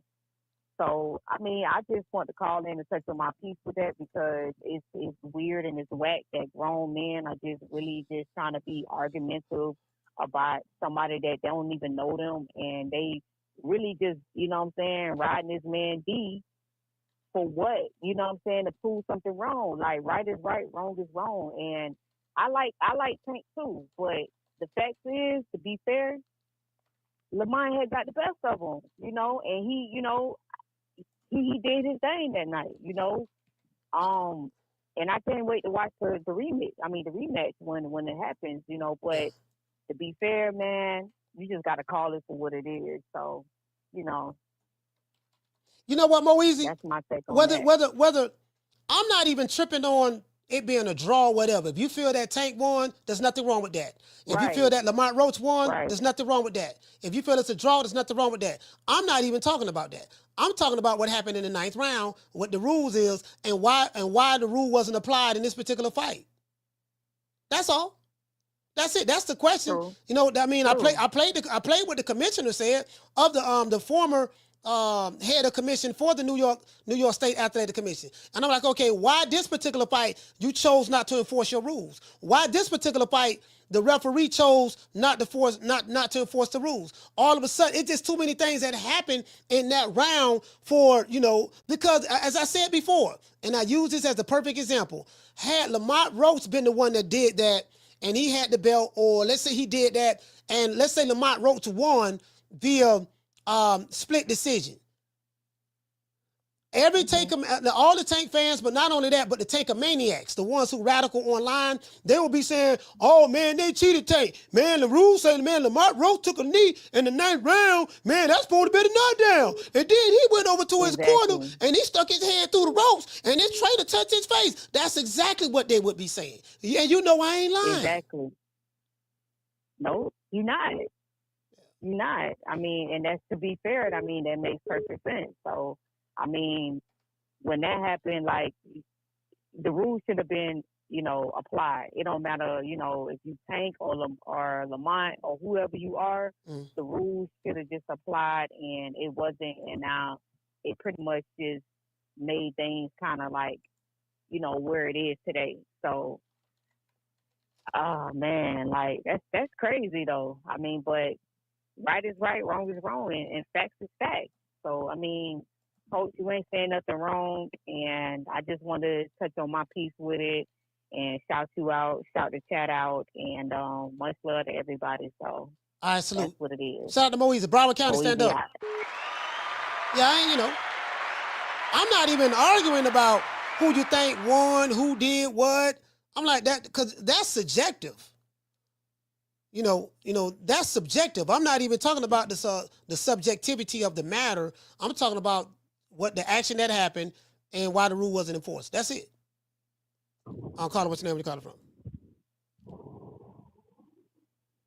What's up, Coach? Yeah, caller. What's your name? Where you calling from? Oh, my name is Jay. Hey, I'm calling from Jersey. Jay from Jersey. Talk to me, fam. Yeah, I was listening to that nut. I don't know if it's you and the other guy going back and forth because I was in a barbershop. We listened to this guy talk, and he was making up all kinds of excuses for Tank. He's like, so what? It was I'm not going to say his name, but he has a big ego. You know what I mean? This guy was like, so what if he took a knee? He's like, and then he's like having excuses about the hair situation. Like he was bringing up stuff that has no sense. I'm like, yo, take your feelings out of it. And I felt as though like he was throwing shots at you, but I was like, but look, shout out to you for being like, the king of this shit. And now you can say his name. I don't care. I don't care, fam. No, boxing ego. Like he was like, and Cats was just trying to tell him, like, we were trying to. He was kicking Cats out like this guy's a monster. She go, man.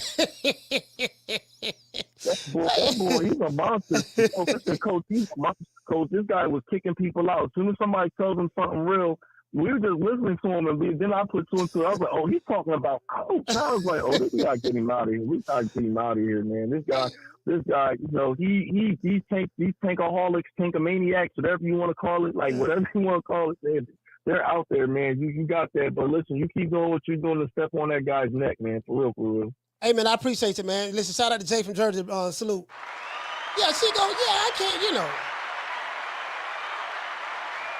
I can't be mad. I can't be mad because she go going out. I mean, I deserved it. I did she go. I dissed her. I dissed her. You get what I'm saying? And one thing about the coach, if I dish it, I can take it. I dissed she go. So if she's on her platform, like I'm on my platform, and I'm dissing her, but I'm openly dissing you, she go, but she sneak dissing me, I can't get mad at her for that. I mean, it was warranted. I probably deserved it. Again, I just pointed out the fact that she go writing love letters to Tank. So this ain't about boxing. This nigga's in love. And he's in his 40s, lusting over a guy that's in his 30s.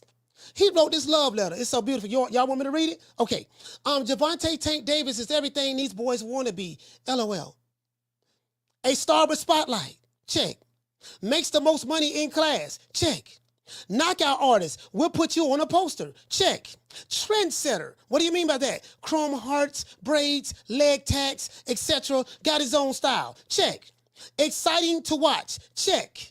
Really from the trenches. Good Marvel Origins backstory. Check. Loyal to the same people he came up with. Check. Most talked about. Check. He definitely is the most talked about right now. I totally agree with that. True. So I just pointed out the obvious. I'm like, oh, his motivation, he's in love.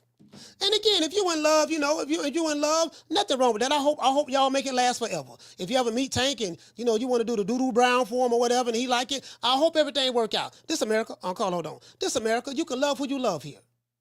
But I just want to point out the obvious. She go, this ain't about no boxing. You in love. You's a male groupie. You are a Take a Maniac YouTube channel, and you are a male groupie. You did the same thing to Wilder. You ate him up all the way down to the base. You do the same thing to Errol Spence, ate him up all the way down to the base. Didn't have nothing showing, all the way to the bone. And you're doing the same thing to Gervonta Tank Davis. That's what you do. And you said that you take pride in it. One thing I will say, at least you are proud of your job, sir. This is what I do. I don't have no problem bodying these niggas. They can't fuck with me. I have no problem with it. You get what I'm saying? So I just called that out, sir. That's it. You in love, you in love. Do your thing, boo. Carla, what's your name? Where you call it from? Hey Mo, let me run back real quick. Fuck Siegel. I ran down on that sucker at the Crawford Benavidez fight back in Omaha. Fuck him. He's a sucker. He's been a sucker. I told you that when you first you told started that your shit. I you told did, you these Bama's a sucker. You did. I've been consistent, and that motherfucker talking about calling him Reggie. I've been calling Reggie for years. You just party to the party, motherfucker. He Reggie because he a regular motherfucker. That's all he is. He God to y'all, but he's regular to us real ones. That's why I call him Reggie. See what I'm saying? You see, he catered to that type of money. That motherfucker called make Detroit look bad. He just made Detroit. This man at work ain't even supposed to be on the motherfucking phone. He made it his motherfucking duty to shake pom-poms and booty clap for a millionaire that's protected. That's what he thought was a good idea. Oh, yeah, I ain't even supposed to be on the phone. Let me hurry up. Why y'all talking bad about Tank like that and calling him Reggie? Fuck him and fuck his fan base, man. That's the reason. Because he got suckers like you shaking pom-poms for him. Fuck him. Straight like that, son. I'm out.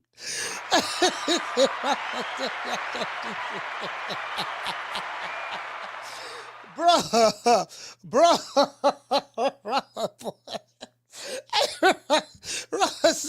Rob say shaking pom-poms. Rob must say shaking pom-poms. He killing me with that shit. Hey, you know what? Them DC dudes. Hey, them DC.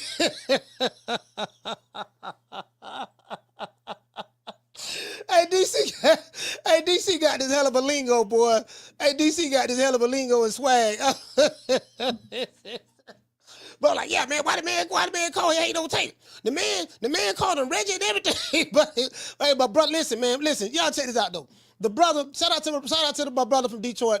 The brother had to call him, man, because the man just felt like, he felt like the hate was just a little too much. You get what I'm saying? He just called here defending Tank. That's all it was. I know the brother from DC, and he just felt like he need to call it. This is the thing, though, right? This is the thing. See, there's a lot of hate going around on the internet. I've been doing this for 4 years now. And, Tank Davis fans and even the Tankamaniacs, because they separate from Tank fans, they've hated on, not Ryan Garcia, Carla, hold on, Devin Haney and Shakur Stevenson all the time. So it's cool when they do it. It's a problem when somebody else do it. Like, if you want to hate on somebody, no problem. We know a lot of Tankamaniacs, they hate Devin Haney and his fans. They hate Shakur Stevenson and his fans. Nothing wrong with that. I like to hate myself. I like to hate. It's fun. Shakur fans probably don't like Tank Davis, and they don't like Devin Haney fans or Devin Haney. Nothing wrong with that. Devin Haney fans, they got boxing communities. Devin Haney fans, they don't like doggone Tank and Tank fans, and they don't like Shakur and Shakur fans. So all fan bases hate on each other and hate on the fighters. That's what they do. The problem I have is you can't dish it and then complain when it's time to take it. It was all good when we was playing the Haney Pack song. It was all good when we were showing Shakur running from Evan De Los Santos. It was all good, when you show another fighter that you don't like or Tank don't like. But then now people looking at, hey, this what happened in the 9th round. This what should have been called. This what wasn't called. People feel that the fight was fixed. Now you got a problem. So that tells me that you can dish it, but you can't take it. You the last call. Caller, what's your name? Where you calling from? Justin from Cleveland. Justin from Cleveland, talk to me. Man, yeah, everything you saying, man, is 100% right. Regardless of who won the fight, of course, I think Lamont won, but I'm a Tank fan. But if you go back, I need you to go back and watch it on TikTok. You can go, wherever you can find, he kneeled. Uh-huh. When he kneeled down and went to the corner, they wiped his forehead off, not his eye. Mm. And he got back in the ring and was like, what? He started arguing with the ref. I want you to go back and watch it. I need you to talk about this. They did not wipe his eye out. He said it was grease coming down in his eye, and it was burning. You know what I'm saying? He stuck his head out there. They wiped his forehead off real quick, and he came back in there like everything was good. Yeah, it was quick. And I was like, wait. I replayed it. I'm like, they didn't even wipe his eye out. So it's just some BS going on, man. I just want to tell you I appreciate you, bro. You always keeping it real. You know what I'm saying? You got me laughing every day, man. And I'll tune in every day. And for real, man, because, man, these dudes, man, these fag nines, what you call them, man. Fag nines, Doodle Brown, Shigo, Crack Paul. I like making mockery of these dudes. They funny to me. Again, I don't like me, I don't take it serious. It's really not that serious. It's really not that serious. You know what I mean? I'm not emotionally invested in the sport like that, and I'm not emotionally invested in these fighters like that. I'm looking forward to the younger crop coming up. But I'm just pointing out two things or whatever. And a lot of these guys, they are emotionally invested in their favorite fighter, and I get it. I understand. I get it. Yeah, definitely. Yeah, I got on the phone with Fanon, and I was telling him about, I'm asking to name me the best fighter that Tank ever fought.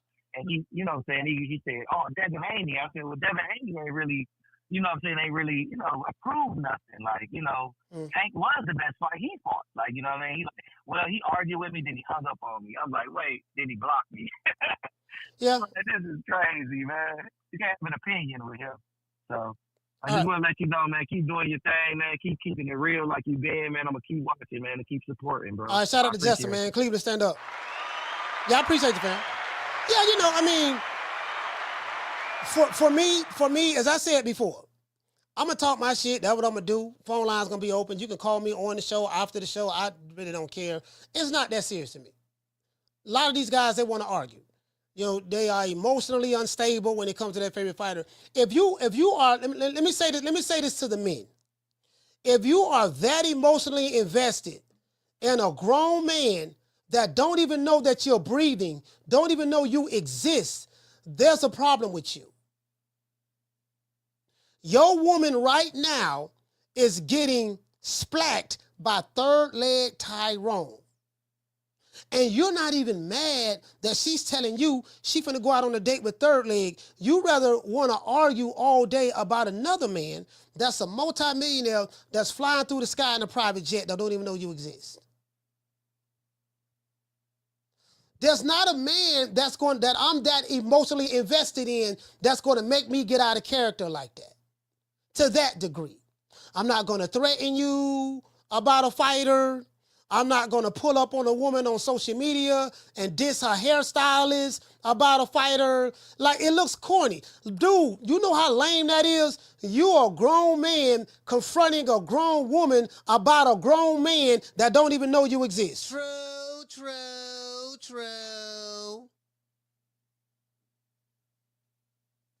Deflecting doesn't change the reality of the situation. Those are the facts. It doesn't change the reality of the situation. They never address the subject matter. They talk about the Care Bears. They talk about Rainbow Brides. They talk about his braids. They talk about his veneers. They talk about the leg tattoos. They talk about all that other stuff. They never address the subject matter. You're remedial. You're slow. You're not that bright. And I'm just pointing out the obvious. Can we please stay on subject matter? I played for you what the commissioner said. The commissioner of the New York State Athletic Commission. Instead of you saying, you know what, if that's the rule, y'all right, you're right about that. You want to argue the truth. You want to argue the facts. I don't care who won the fight or whatever. I'm telling you, this what happened, this what should have happened, according to the rule. You're saying, forget the rules. That's my favorite fighter. Why you hating? True. Why you hating, dog? Man, you hating. I don't like you. Sir, I don't care if you like me or not. You're watching me. You hate me so much that you watch me every day. I'm starting to take a maniacs. You hate me so much that you watch me every day. Literally. So do you hate me or do you like me? Or is it just hate watching? Either way it go, it's to say it all add up. Phone number gonna be there, 530-494-9636. When we go live, I answer all calls that I can because there are a lot of calls be calling at the same time. And I'm here for it. Just when you call the show, keep your emotions in check and intelligently articulate your position. Because I'm going to always come back to the subject matter. I'm not going to deter from that. I'm going to come right back to what we're talking about. If you're talking about Yosemite Sam, Droopy, SpongeBob SquarePants, Mojo Jojo, Optimus Prime, you know, Mum Ra. Sir, we're not talking about Mum Ra. Sir, we're not talking about Black Frieza. Sir, we're not talking about Cell. We're not talking about Goku. We're not talking about Piccolo. We're not talking about Kakarot. You know what I mean? We're not talking about doggone Vegeta. We're talking about the 9th round, taking the knee. Referee sends the fighter to the neutral corner. Referee starts to count at 2. Fighter turns around, goes to his corner, sticks his head through the ropes, get his face wiped by his trainer, which is the automatic DQ, and the knee's supposed to have been a point deducted, but I give you that for argument's sake. Sir, why are you not addressing that? You want to know why you're not addressing that? Because you don't have an argument for it. So you deflect to say somebody hating. You deflect to make sexual innuendos. Sir, you're projecting. You the one eating the meat down to the base, not me. You the one calling me mad about a male fighter who don't even know you exist. I'm not calling you yelling and screaming about Tank. You're doing that, sir. So something is wrong with you. You are projecting. If you want to eat the meat down to the base, fine, you can do that. Don't try to project that on me. I don't get paid to argue with you. I'm going to say what I'm going to say. That's that. I let you deal with the emotions of anger, sir, about Tank. Not me. I'll let you deal with that. Okay? Shout out to everybody in the chat. Let's give everybody a round of applause. Yeah, man, we don't, listen, I'm from West Tampa, Florida. We don't do that. We say what we say and we mean it. I'm going to say what I say. If I'm wrong, I will apologize. If I'm not wrong, I'm going to stand 10 toes down about what I believe. And I'm always try to stick with the facts. That's what I'm going to do. As I said before, when we was talking about Devin Haney, it was all good. When we was talking about Shakur Stevenson, it was all good. When we was talking about Teofimo Lopez, it was all good. Now we're talking about Tank and his actions on Saturday night. It's all bad now. That different. So since it's different, it's only right that I do this. I'm going to dedicate this to the Taker Maniacs. Where you at, baby? Red, you finna look good out there. Oh!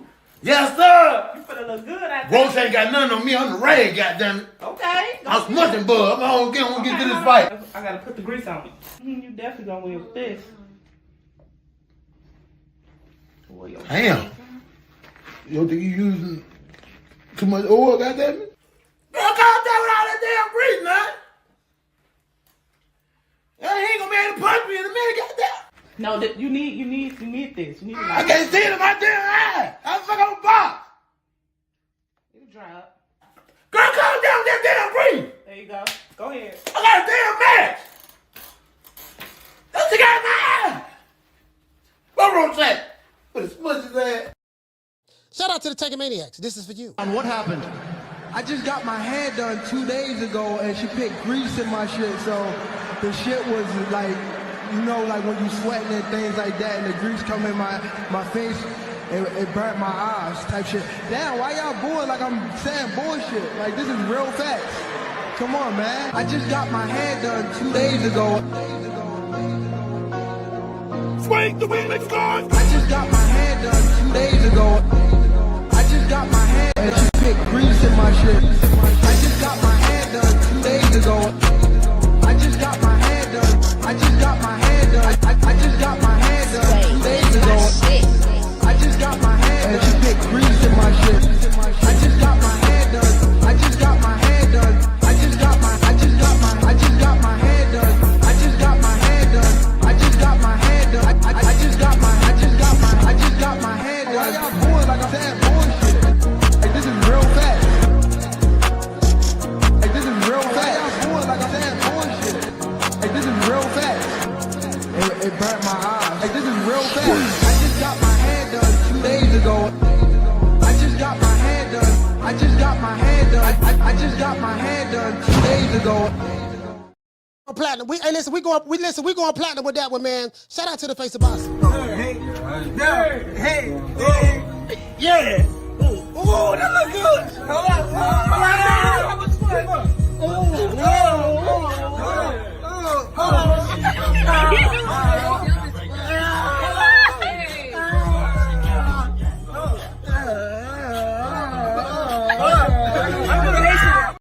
Man, shout out to the Cash Apples and Super Chatters. Shout out to LJ Wright. Okay. Dropping that quarter of a dub. LJ said, Coach, I tried to call today because I was going to stand on that other caller from earlier. Oh, okay. Yeah, I had a lot of, sorry about that, LJ. Shout out to Everything You Need. Dropping that $2 Super Chat. He said, I met Ryan, not Devin. I'm Justin. Okay, all right, cool.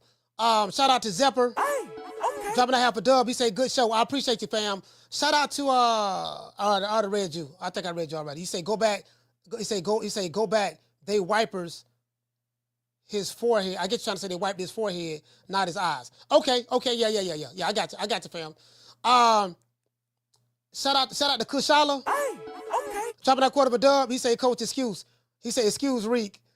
He took a knee, or should I say a timeout, just like his idol Tank. Yeah, I'm not, again, brother, I don't take it personally. This shit funny to me. I have fun doing this. Trust me, I do. Bro, let me tell you something. I have fun doing this. I really do. I honestly do.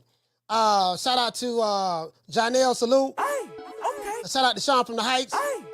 Mr. Calderon. Shout out to Moon Man. And shout out to Reggie Singleton. Let's get us super chatters, and we got a Cash App as well. We got another Cash App. Let's see, we got another Cash App, or we have a, let me see. Yeah, shout out to, shout out to Carrington. Let's get him a round of applause, Cash App.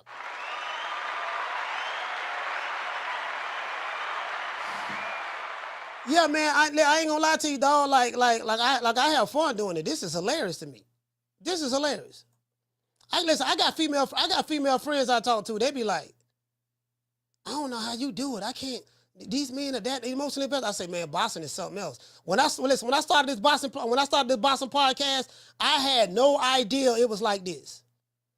I had no idea there was male groupies in the sport of boxing. I had no idea. I didn't. I had no idea, you know what I mean? And, I had my battles online. I successfully won every last one of them. You know what I mean? I'm undefeated in that. But now it's like, it's 2024, 2025. I'm a lot more chilled now. If you to watch any of my content from 2021, 2022, 2023, I was going to war digitally, of course, digitally, not physically, but digitally. I got threats on my life. People threatened to do physical harm to me, and it was nothing that I did to them. It was all because they didn't like my criticism of their favorite fighter. So I never had any issue with the fighter. I always had an issue with the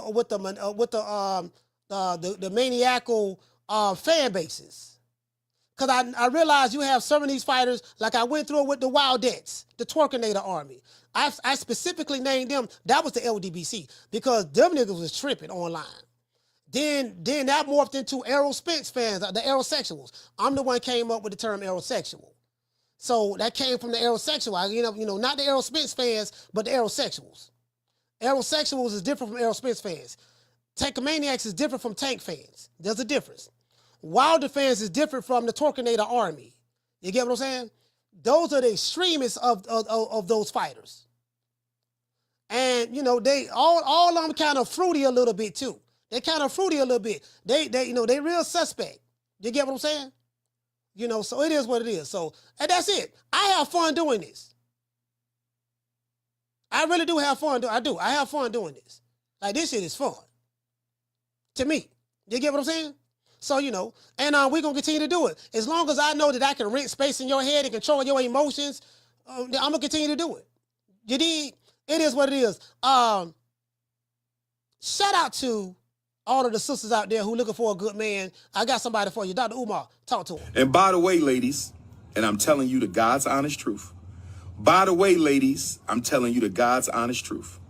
By the way, ladies, I'm telling you the God's honest truth. I had a dream, and spirit confirmed to me in the dream that I'm supposed to have 2 wives. And since it came to me in my dream, it is official and it is authentic. It was approved by the heavens. They will not be the same complexion, because I don't want to be accused of being a light-skinned supremacist or a dark-skinned supremacist. See, I realize a lot of these niggas suffer from gooch grease. We're going to talk about gooch grease again. Not today, but we're going to talk about it again. Gooch grease. They suffer from a sad case of gooch grease. Literally. You need some help. You crazy as hell. Okay?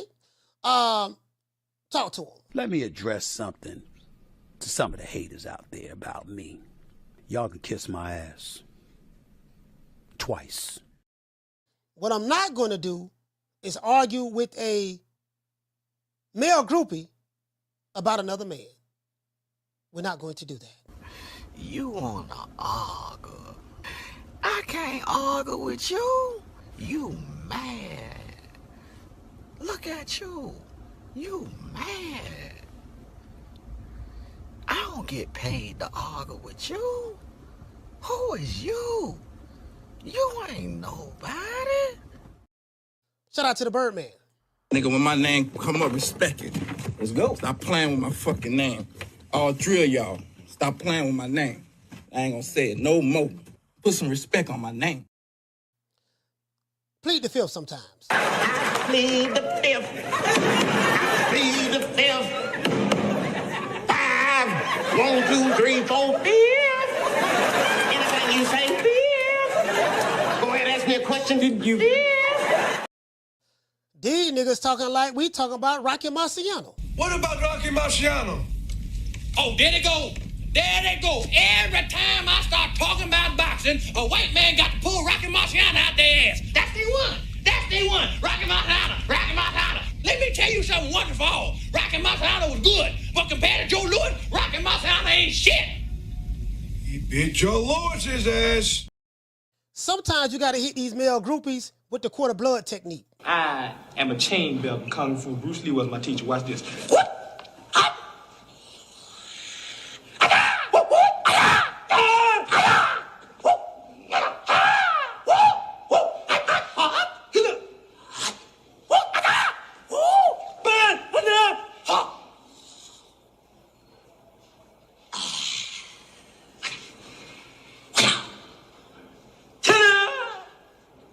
Called the quarter blood technique. You do that, a quarter blood will drop out of a person's body.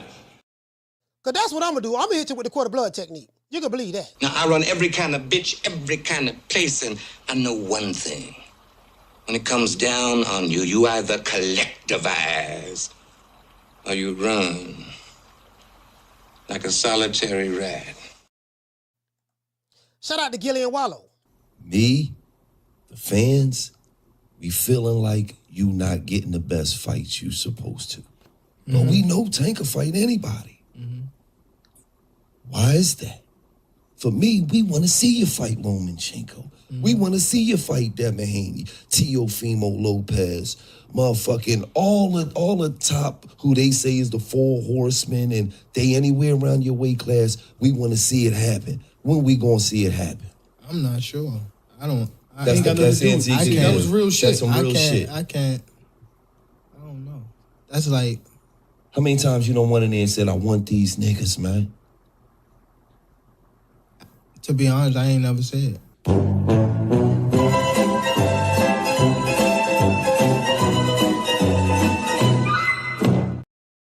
Shout out to AB.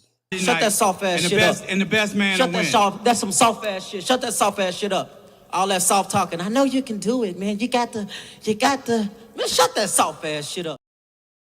We did this for the hood. I want to thank the whole hood who came out here. I love y'all. I did this for the hood. Y'all know I beat that boy. And if you are a Take a Maniac and you don't like Coach Malachi Williams, I have a PSA message for you. Don't ever come by here. Okay? But I know you will. You will be back tomorrow. I can guarantee that. Shout out to Booker Ray Leonard, to all of the lovers and friends out there. Make it last. Make it last forever. Don't let I love you.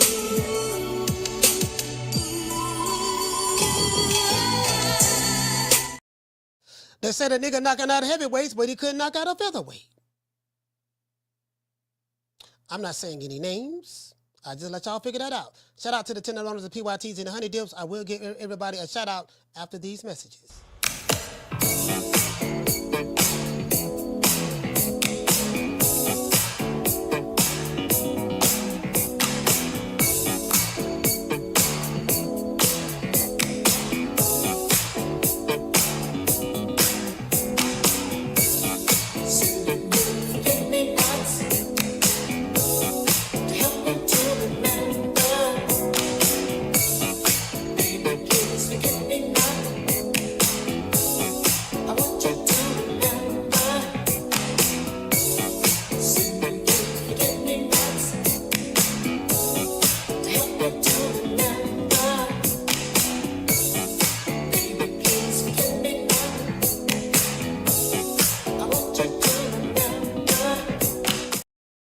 Shout out to Miss Connie. Hey, okay. Let's see what we got. Let's go over here. Let's go to everybody.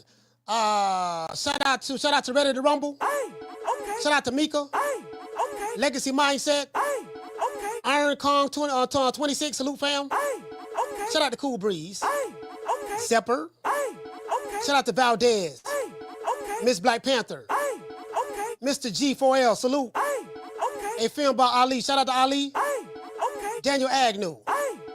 Shout out to Willie Sumlin. Hey, okay. Shout out to Sir Bishop. Salute. Hey, okay. G5 from the Bronx. Hey, okay. JC in the building. Shout out to John Kennedy. Shout out to Mountain Rivera. Moeezy, Broward County, stand up. Shout out to the Duchess of Wisdom. Shout out to JC. Shout out to Tony. Who else we have? Shout out to Lust Games. Hey, listen, shout out, no. Let's give a special shout out to Reek. I think Reek said he was from Reek was from Detroit. And shout out to the troll who called the show going off mad, hanging the phone up. Shout out to you. You can call back tomorrow, sir. You know what I mean? I've had people who watch my show, they be mad at me in the beginning, then I win them over, then they become all right with me, then they'll fall out with me again. So I can promise you, as long as you watch this show, it's going to be something that I'm going to say that's going to piss you off. Now, how you internalize it is going to be up to you, but it is what it is. I don't take it personal. I understand you suffer from a mental illness. Shout out to JC. Shout out to School of X-Men. Eric Gomez in the building. Shout out to RJ. Sloop. Who else we have? Fast Car Eddie. Miss Black Panther. No Cap Entertainment. Shout out to Trey. Who else we have, fam? We got shout out to Ozzy Dawkins. DC Kerr in the building. EMS, yes sir. Shout out to Raymond Moore. Shout out to Jiu Jitsu. Shout out to the dude that's catching bullets with his teeth and knocking out heavyweights. That's what they say. Shout out to D-Town Funk. Ron Ultra in the building. Who else we have? Shout out to, who else we got in the building, man? Who else we got in the building? Shout out to Joey Ortiz. He said, what up? Shout out to Demetrius. The Martin, salute. Jamie from New York. Nando Ramos. Mr. Daniel Agnew. Shout out to Damian Bennett. Who else we have in the building, man? Shout out to TR, salute. My brother, Mr. Tomato Can. It is what it is, man. Shout out to JC. And stay in tune to the next episode, or As the World Turns. We might be talking about your fighter next. Just want to throw that out there. If you had fun and you laughed at the fact that we were talking about a certain fighter that you don't like, we might be talking about your fighter tomorrow. Stay tuned to As the World Turns. All my cheering. General Hospital. The Guiding Light. Because this shit is a soap opera. You dig? I'll holler at y'all. Catch you guys on the next one. You know my motto. Don't meet me there, beat me there. Peace. Man, I'm out of here, bro. Let's go.